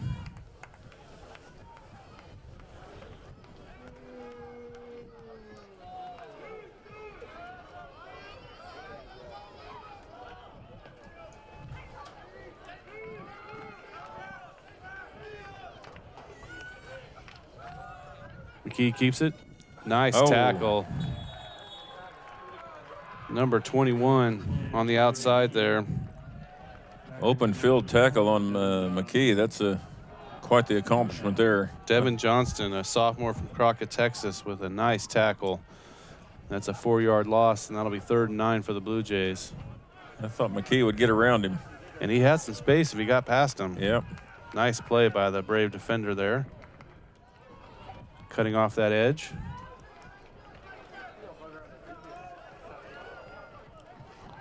Some confusion out there. Play clock down to 3. McKee gets it off. Pass up the middle. And let's see where the spot is. This is going to be close. Real close. Looks like maybe a hold anyway. Harper with the catch. Might be roughing the passer. Yes. Yeah. So we'll add that to the reception. See if we can see this here.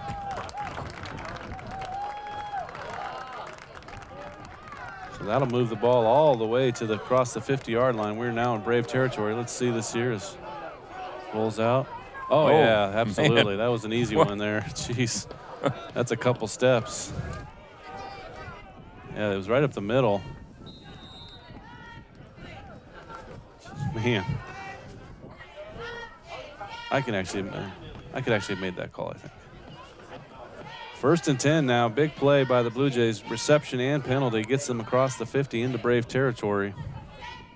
McKee, quick pass out to the left to Blake Burnett, and he motors across. Let's see where they spot this. This looks like about a 9-yard gain, just short. Burnett, the senior from Ventura, California, transferred from Ventura College with the Blue Jays last year as well.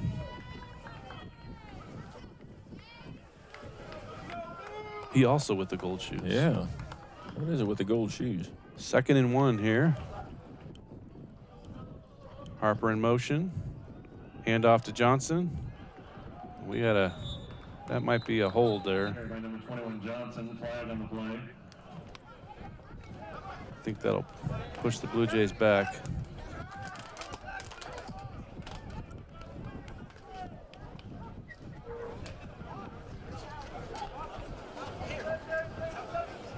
Holding. Offense, number 60. 10-yard penalty. So that will push the Blue Jays back here. Instead of 2nd and 1, it'll be 2nd and 11, it looks like.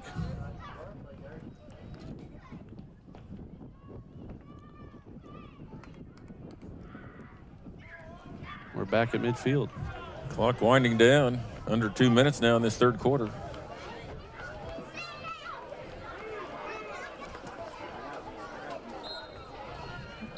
All tied up. And now we have, looks like a timeout by Ottawa. Didn't see something they liked, so we will also take a timeout. 1:53 left in the third quarter. We're all tied up at 28.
All right, after that Ottawa timeout, we're back 2nd and 11.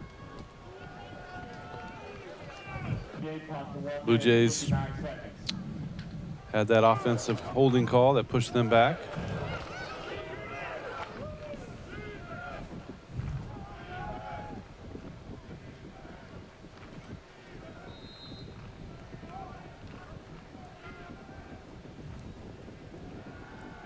McKee finds Harper right up the middle. Nice play. Harper is quick. Just found the seam right up the middle. Probably not what the Ottawa defense called up on that timeout. Harper playing in that slot position. Burnett on the outside, Harper on the inside. Now Swiderski comes into the slot. Harper moves to the outside for this next play. Swims on the opposite side. Isolated by himself.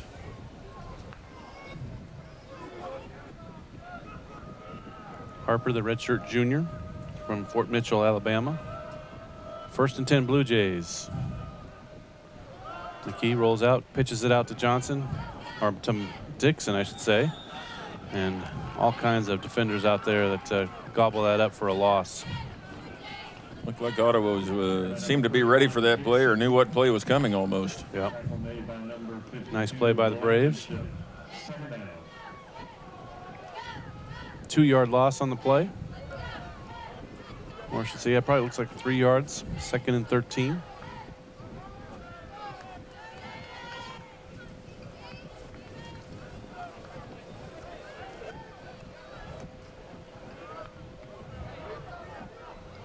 Play clock down to 5. Let's see if McKee can get this off here in time. Fake draw. Oh, my man. goodness. Oh, strange play there, a little RPO play. I'd like to see that one again, but just off the hands there of Harper, it looked like a couple different times. Fake draw, throw. Not sure. I don't think it was actually Harper. I'm not sure. Oh, that's not. Oh, this isn't. No, you're right. It's not Harper. Oh man. Not sure who that was. I like that play though. That fake draw. Yeah. Wide open. Any point he gathers that, he might be just straight to the end zone. Right. So now we have 3rd and 13.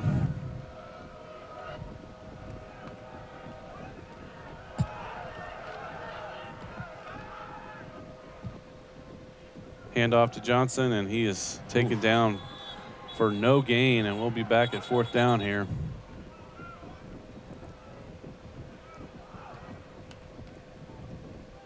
Yeah, what's the time on the clock here? 28 seconds. Some kind of discussion out there. I'm not sure.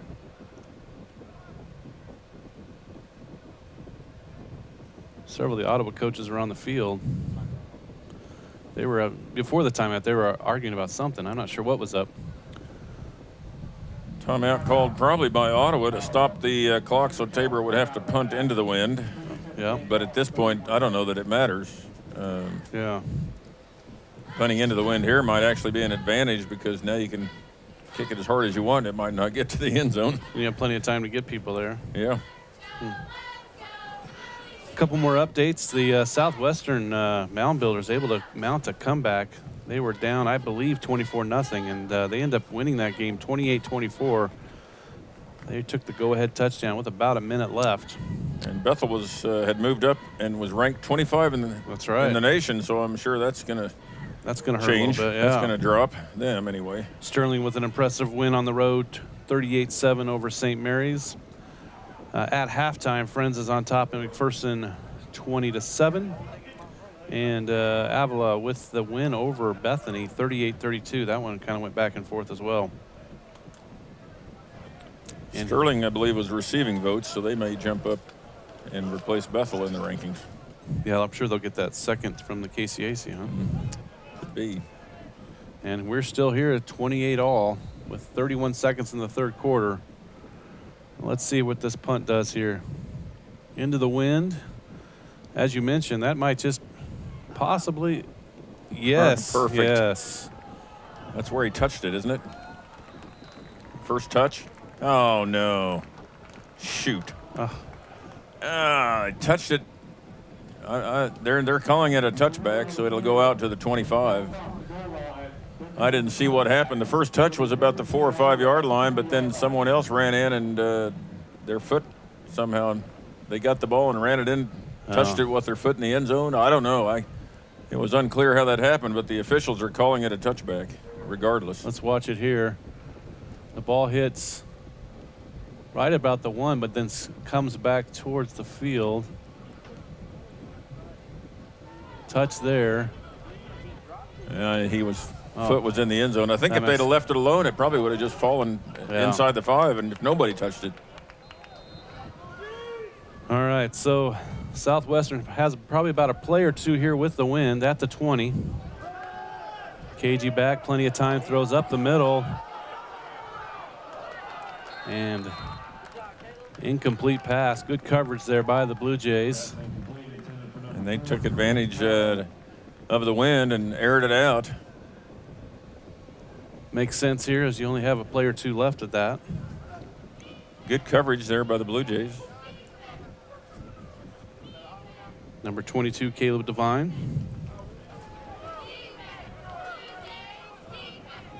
Second and 10. Handoff to G. He's motors through for about 5. He's had some good runs here in the second half. That'll be the end of the third quarter unless I don't think there's any way Ottawa can get up and run another play. So.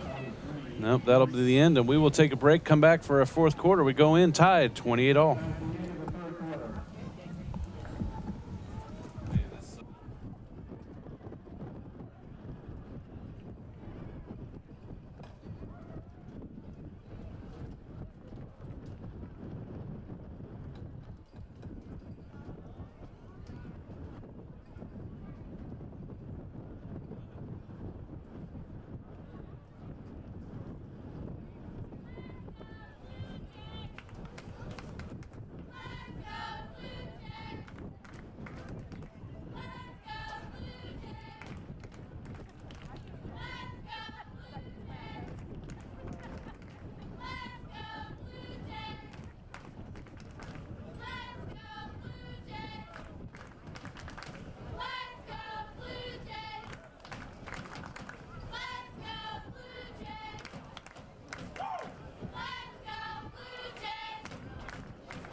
All right, we're back here for the beginning of the last quarter here in Hillsboro. 28-all, Ottawa Braves against the Tabor Blue Jays. Both teams looking to get some momentum here towards this second half of the season. KG rolls out to the right. Gets across the line and gets close. We'll see where they mark it. I think he's going to be short. We'll see how close it is. I believe he's short of the first down. So that'll be fourth down. It's like 4th and 2 at least. Can't imagine that they'd go. Can't imagine anybody would go for it at this point. Kind of always scares me though when the quarterback's the punter. If all of a sudden fake punt. So. Yeah, it's a lot easier to do that, I guess, huh? Well, you'd think. Harper goes back for the Blue Jays to return the punt. Should get good field position here. Play clock down to 2. And that should be a delay game. Something must have been. Something went wrong with the. Number 10, 5-yard penalty. No. Slow fourth down. They just were that slow getting out, getting ready, I guess. If I were Ottawa, I'd be a little upset because it took a long time to spot that ball. That probably didn't help them. But anyway, we'll take those 5 yards as Harper's now creeps towards the 50. Hoping we do get the ball here. And that will not make the 50. Get out of the way. That's going out of bounds. Wow. So Blue Jays with excellent field position, not unlike the Braves had once in the third quarter as well. Let's see where they mark it. They mark it at the 37. So let's see if Tabor can get a couple first downs here and punch it in, take the lead here in this fourth quarter. 13:48 left.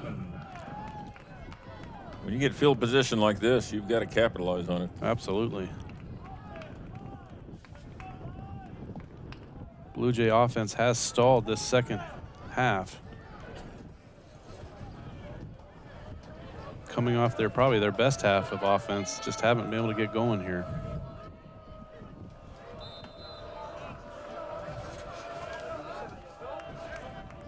All right, McKee hands it off to Johnson. He bounces back out to the left. They should just design that. Just up the middle, hit one of your offensive linemen in the back, and then just roll out. So well, the other thing they could do there with Johnson and McKee, they could just run him into the line and do the flea flicker and that's true. Have somebody wide open deep. So Because it's such a bunch right there in the middle all the time. It seems like that'd be a pretty easy play to call. So just a 2-yard gain. Seemed like he got a lot of yards on that, didn't he? He did run a wild.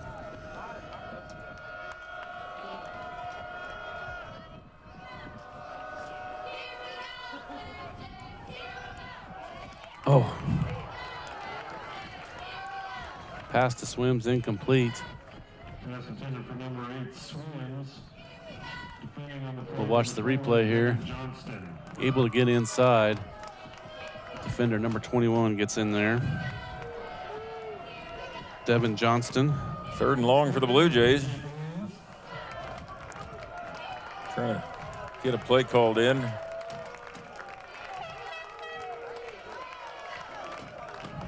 Seen this a couple times here in the second half where they've gone back and forth with the signs. Trips to the right. Roll out right. McKee's going to keep it. Yeah, that's going to be close. Oh, that's a. Well, we have a flag on the field. That won't. Flag on the play. That looks like a hold. Terrible spot. Looks like they spotted him going out of bounds at the 31. Looked like he got a first down past it, almost down to the 28, but he's spotted going out at the 31. So. Little block in the back. Offense. Number 60. Yeah, Penalty from the previous spot. they're going to send him back. I thought maybe they wouldn't, but I guess 4 down. We're in territory here that's kind of 4 down territory. Yeah. So that'll be 3rd and, what is that, 18? 3rd and a bunch. Yep.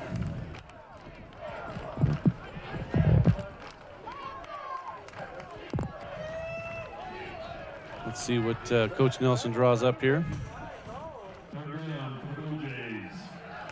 Lawyer Davis checking in. Empty backfield. Twins left, trips right. Ottawa send 4. McKee rolls out to the right. He's going to run it. And he gets back to about where he was before, so it'll be 3rd and 4th and or 4th. Yeah, it'll be but 4th and 8. But probably that, like you said, that 4 down territory here. Yeah. Well, it doesn't do any good to punt right here. No. Best you can do is gain about. Wouldn't even get. You kick it out of the end zone, you'd end up with. Oh, we could probably kick it from here.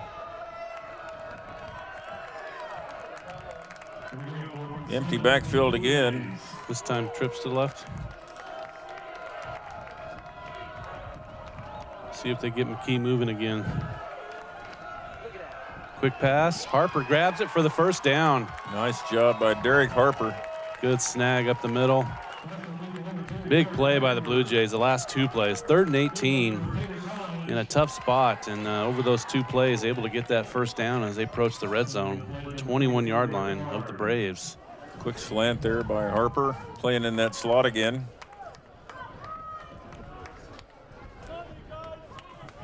Now Harper wide right, Swims wide left.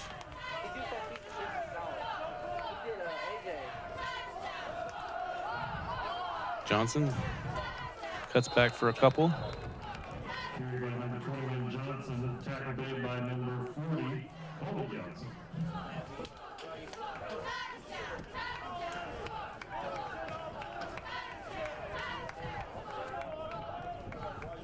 So 2nd and 8. I wonder what that's like being in the trenches, offensive, defensive lineman. You get to know that guy across the line pretty well, you think, by the end of the game? I'm sure they get a chance to talk about each other's families. And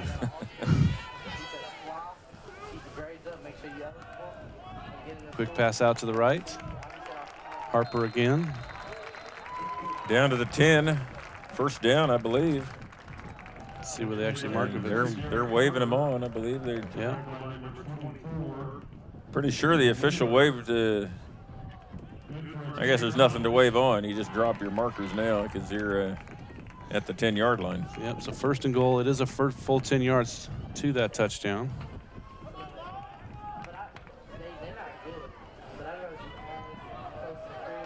Clock continues to tick, under 11:30 left. Blue Jays yet to score in the second half, hoping to do that right here. Johnson's met pretty quickly there. Fake the jet sweep to Harper and hand it off to Johnson inside. Lots of Braves there. Ottawa was waiting, yes.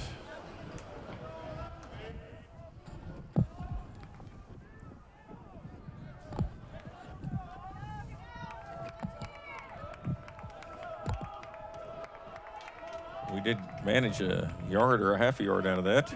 Second and goal here. Oh, he has Harper. Oh, interference. That's a flag. Yeah. It's got to be. You have to call that. Yeah, definitely impeded there. Had all kinds of space. That was a touchdown there, I believe. I Maybe, think so. well, I don't know. Depends on the pass, but we never got to see the end result. So You saw that space when he was coming around. He thought for sure. No argument by the defense on that one. Is it half the distance or is it the 1 yard line? Should be at the 1, shouldn't it?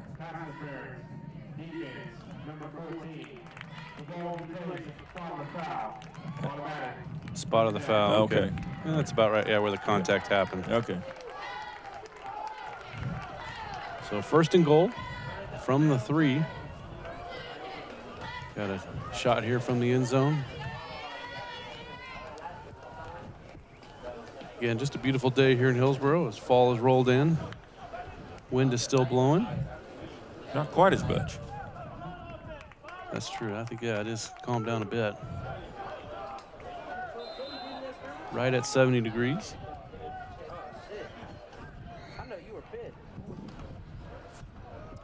Johnson bounces out, then cuts back in, touchdown. And a late hit. Well, yeah. he got hit in the end zone. Yeah, he was 4 yards in when he got hit, so.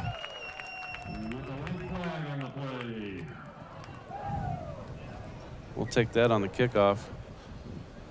Don't really need it, but No. take it. We'll take it anyway. Yeah, Maybe we can hit kind of a high one and run under it. there we go. Let's see if we can.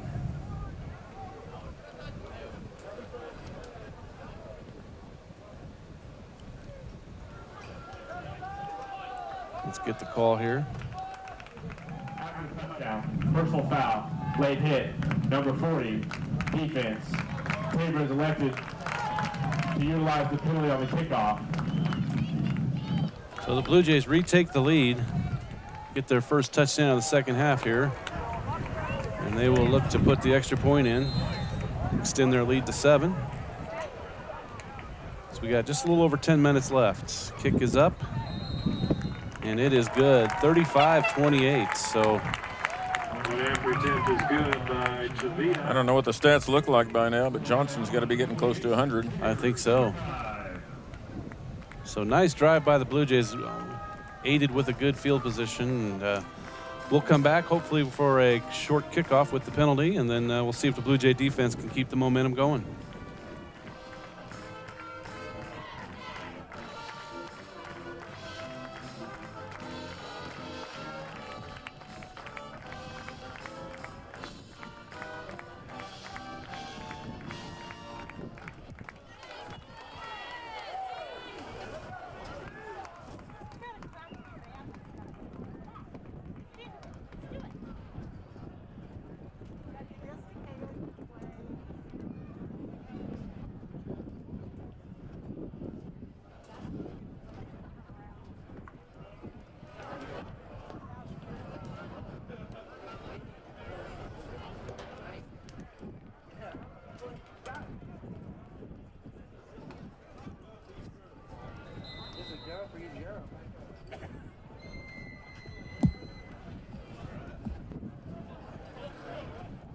And they do kick it into the end zone.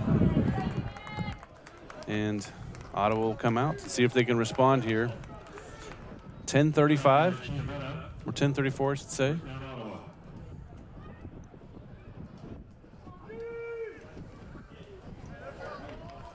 So let's see how Ottawa can respond here. Led again by their quarterback, number 10, Connor Cagey, senior from Ashland, Oregon. Blue Jays have been able to hold him in check in many ways today. He's had some really good plays, though, along the way. Good to run the ball well. Hands off to the right side. And that's a big gain for Johnson. You get 8 or 9 yards on first down. That's nice. That's pretty good. That'll bring up second and short. There, Ottawa's up, ready to go. Tabor's defense just barely getting set. Another run by Johnson. He's across the first down marker and more, all the way to the 45. Two big gains there by the sophomore running back. Just like that, Ottawa's out to midfield, so Tabor defense is going to have to get an answer here. And the defense has had some rest now with the offense driving this last possession, so they should be fresh. The Braves 177 yards on the ground, along with KG 183 through the air. Run through the right side, and that'll be only a yard or so. You asked about Josh Johnson. He's at 86 yards, 19 carries. Okay. 4.5 yards a clip. So, and Trey also has 47 on the ground. So.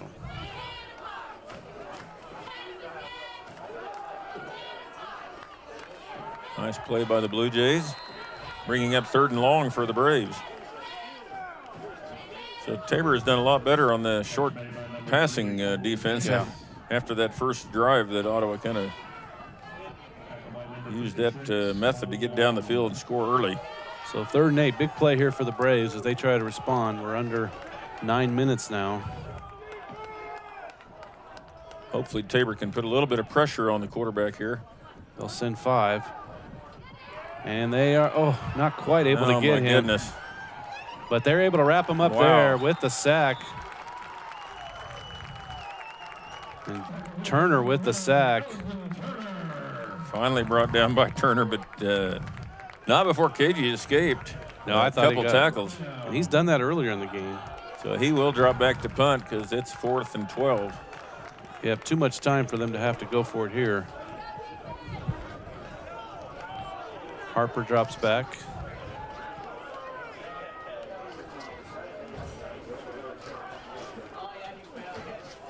Along with 82, Dylan Bro, freshman from Louisiana. Kick is nice. Wow, kick. Nice kick that time. That's hopefully gets into that end zone. Wow. That's quite the kick. I think KG surprised himself because that was a 65-yard kick into the wind. So that is breeze has changed a little bit or something because that was into the wind. That was well done. Harper missed that by 10 yards. Thankfully, it trickles into the end zone. The Blue Jays will take over at the 20. So right at 8 minutes left. Blue Jays looking to keep the possession here, get the clock down a little bit, protect the ball. If we can keep the ball on the ground and run the clock and get first downs, that'll be great. Easier said than done. Just like that, we start with a short pass out to the right side. Swims, gets it, and looks like about a 5-yard gain. But he stays in bounds. Yep. That's the important part.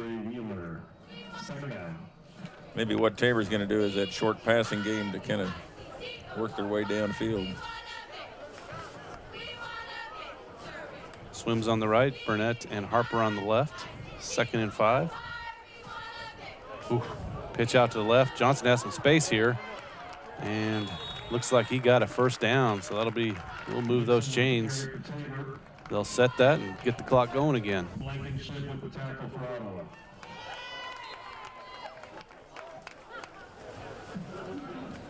Carry good enough for Tabor College. So the clock should be under 7 when they actually start this. Nice. Johnson actually hit 2 or 3 yards behind the line, but able to be up behind the first down marker, but able to get across.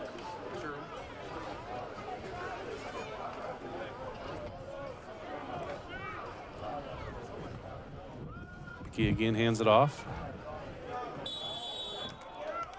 Johnson with about a 3-yard gain. Carry by number 31, Dixon. Actually, that was Dixon in the game on the last 2 carries. So nice. Johnson now comes in. So I thought something looked different there. You know, I hate it when they have 21-31. That's not always It's hard to see sometimes. Another factor here is Ottawa is down to that 1 timeout left. Tabor has done one thing they had to do, and that's get 1 first down. Roll out to the. Oh, sorry. Rolls out to the right, stay in. Oh, baby. Took a little hit, but he stayed in bounds. Didn't quite get the first down, I don't believe. Real close. And they move it forward. Yeah, there you go. We got over the 40-yard line. I guess that makes it a first down. Let's watch this here. Makes the first guy miss, but gets spun around. Pretty good spot. That was. I do think he got to that 40 though. Yep. And that clock. Just keep the clock moving. That's the important part, and keep getting first downs.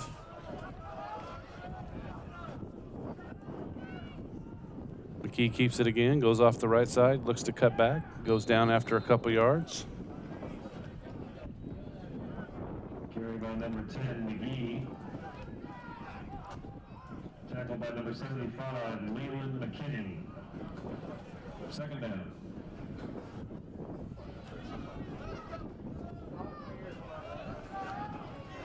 Just those last 2 plays alone will make McKee a sore guy tomorrow, huh? Yeah, I'm sure. Play clock getting close, down to 10. They're now going to get going here. We are now under 5. Timeout, it looks like. Coach Gardner finally calls a timeout.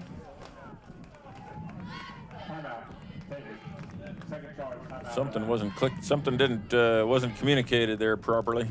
Not sure what it was.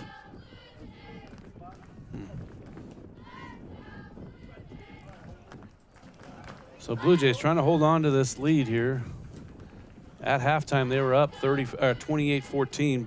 The Braves came out in the 3rd quarter and knotted this game up at 28. And just towards the beginning of this 4th quarter, Blue Jays retook the lead, and defense trying to knock this down so the win can be held here. Blue Jays coming off a loss last week, trying to win 2 out of 3 with the win today. The good thing is, since the Blue Jays took over in this possession, they've ran, let's see, what was the time on the clock when they took over here? 8 or 9. 8 or 9 minutes, and they've run off a good 5 minutes so far with 2 first downs. Blue Jays will be at North Newton next week, 6 o'clock start at Bethel. And then 2 weeks from today, we will host St. Mary's for homecoming festivities. Game time at 2. 1 more first down, almost seals it, doesn't it? It's pretty close, especially with that only 1 timeout left. Right. 2nd and 7. Quick pass out to the left. Oh, Burnett catches it, but unfortunately rolls right out of bounds. Yeah, didn't want him to do that. His momentum carried him out of bounds. That did stop the clock, unfortunately. I'm not sure he could have helped that. Yeah. But then the good thing is it does make it up 3rd and short. It's not quite 4-down territory. I don't think so, yeah. And going out of bounds, that would have run that clock down to about 4.5 well, now the clock's running. So I guess that's these new rules. Oh, yeah.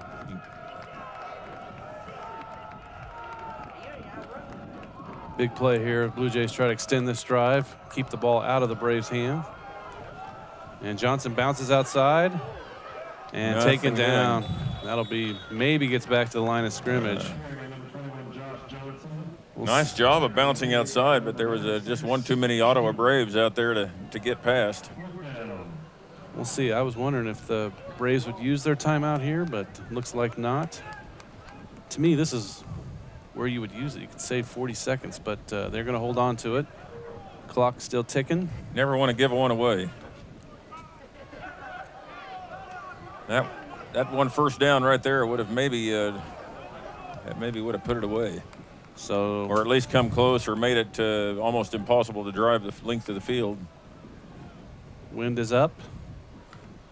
Nice high kick by Joe Chiavetta. Fair catch. And he falls and able to grab it, but he'll be just about the 10-yard line. So the Braves need to go 90 yards here in 3:27. They have their senior quarterback. And one timeout. Yeah, a lot of football left here.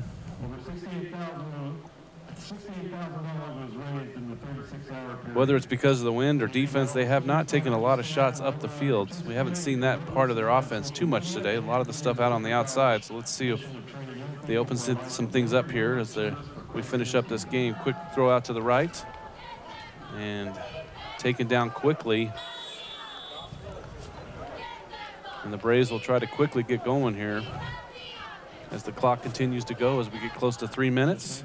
That's one thing that the Braves do well, and that's run. They hurry up offense, and that's what they do all the time, and they're good at it. Another quick pass out to the right, and able to get out of bounds, but short. So it'll be 3rd and short here coming up, and we're right at 3 minutes. Clock temporarily stopped. Now it starts up again. Is that under 2 where they start? Under 2 is when it doesn't start up again, so it'll get a little. Time will go slower after that. 3rd down. Oh, nice hit. And oh, they may have stopped him here. I think so. And more importantly, it also stays inbounds, so it's 4th down. What was good about that is he hit him and he didn't go down, and so then the forward progress wasn't counted. That's right. Let's watch this here. Nice hit by the DB, and then followed up with Turner, and excellent. 4th down, they've got to go for it here with under 3 minutes to play, actually getting close to 2 minutes to play, and so 4th and 4. Ball game could be over right after this play. Throw up the middle, and that's caught. 1st down. The clock will stop as the chains are moved. We're about 2:05. Greg McMahon at 6'3", 260 is a big target. And Ottawa's ready to go again. Another quick pass and another quick tackle. This time he does not get out of bounds, and the referee is signaling keep the clock going. So clock is still running at 1:50. So Tabor allowing some yards, but they're right there to make the play when the receiver catches the ball. Yeah, Ottawa's not even crossed the 30 yet. Another catch by the tight end, but only at 3 yards or so. That's not going to be enough. Surely at some point they're going to try to take a deeper shot. I would think Powell or Davis would be a couple targets here. KG rolls out to the right, throws it. Oh, interesting play there. If KG would have got that ball up in the air, it might have been able to get over the top of the defense, but yeah, I'm a little nervous about our defense being sucked in just a tad. Yeah, it looked like that time they were just a little bit. 4th down, this is the game right here. Again, this is the 2nd time that the Braves have been forced to get a 1st down here on 4th down. Just over a minute to play.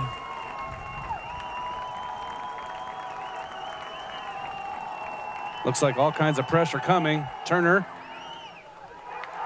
And that's incomplete. And that'll be a turnover on downs. That's the ball game.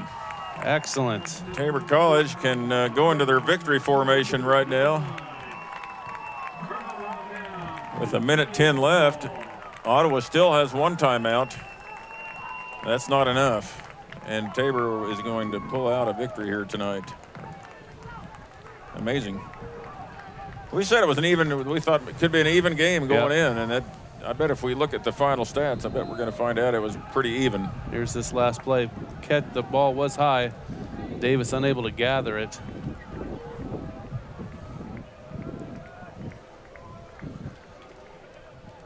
And McKee gets ready to take a knee. Minute 10 left.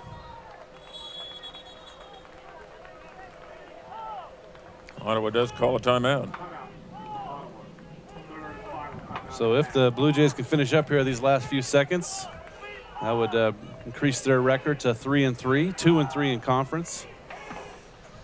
Tough game coming up next week, even though the loss today by Bethel, their rushing attack will be a difficult task for the Blue Jays. But a potential maybe to get a couple games here after a win 2 weeks ago at Friends and the victory today. Yeah, Bethel coming off a tough loss, maybe lost a little bit of the momentum they had going into the game today, and so, and you know they can give up points in a hurry if they gave up 28 points in the second half to Southwestern. And we know our offense can score 35 points today against an Ottawa defense.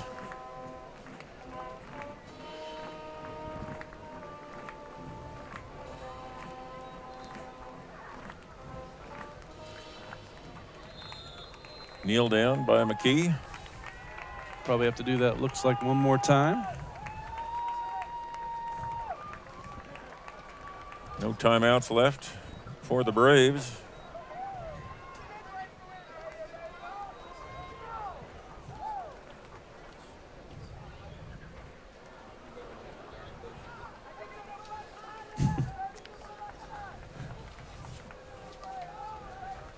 All right. One more kneel down here and we can officially call it 3rd and 13. McKee does that and we are done. And that's a ball game. Blue Jays able to come on top here, game back and forth. First game I've called up here for football in a long time, Jim. I think I might be the good luck. Well, we'll see you in a couple weeks then. Not that you're busy in a couple weeks. Yeah, that's right. All right, well, thank you for joining us. And again, we will see you all in a couple weeks for our next home game, homecoming against St. Mary's. 2 o'clock start on the game. Is that an ESPN game? Oh, it is, yeah. So we won't even be there for this. So yeah, ESPN will be covering that. That'll be on ESPN 3. 2 o'clock game start because of the homecoming festivities. That will be the prelude to that game. If you are around the area, please come join us on that day. Lots of activities. Check the website for all that. All weekend, starting Thursday, Friday, and then even some stuff on Sunday. So big weekend for Tabor Blue Jays. Thanks again for joining us, and we will see you again.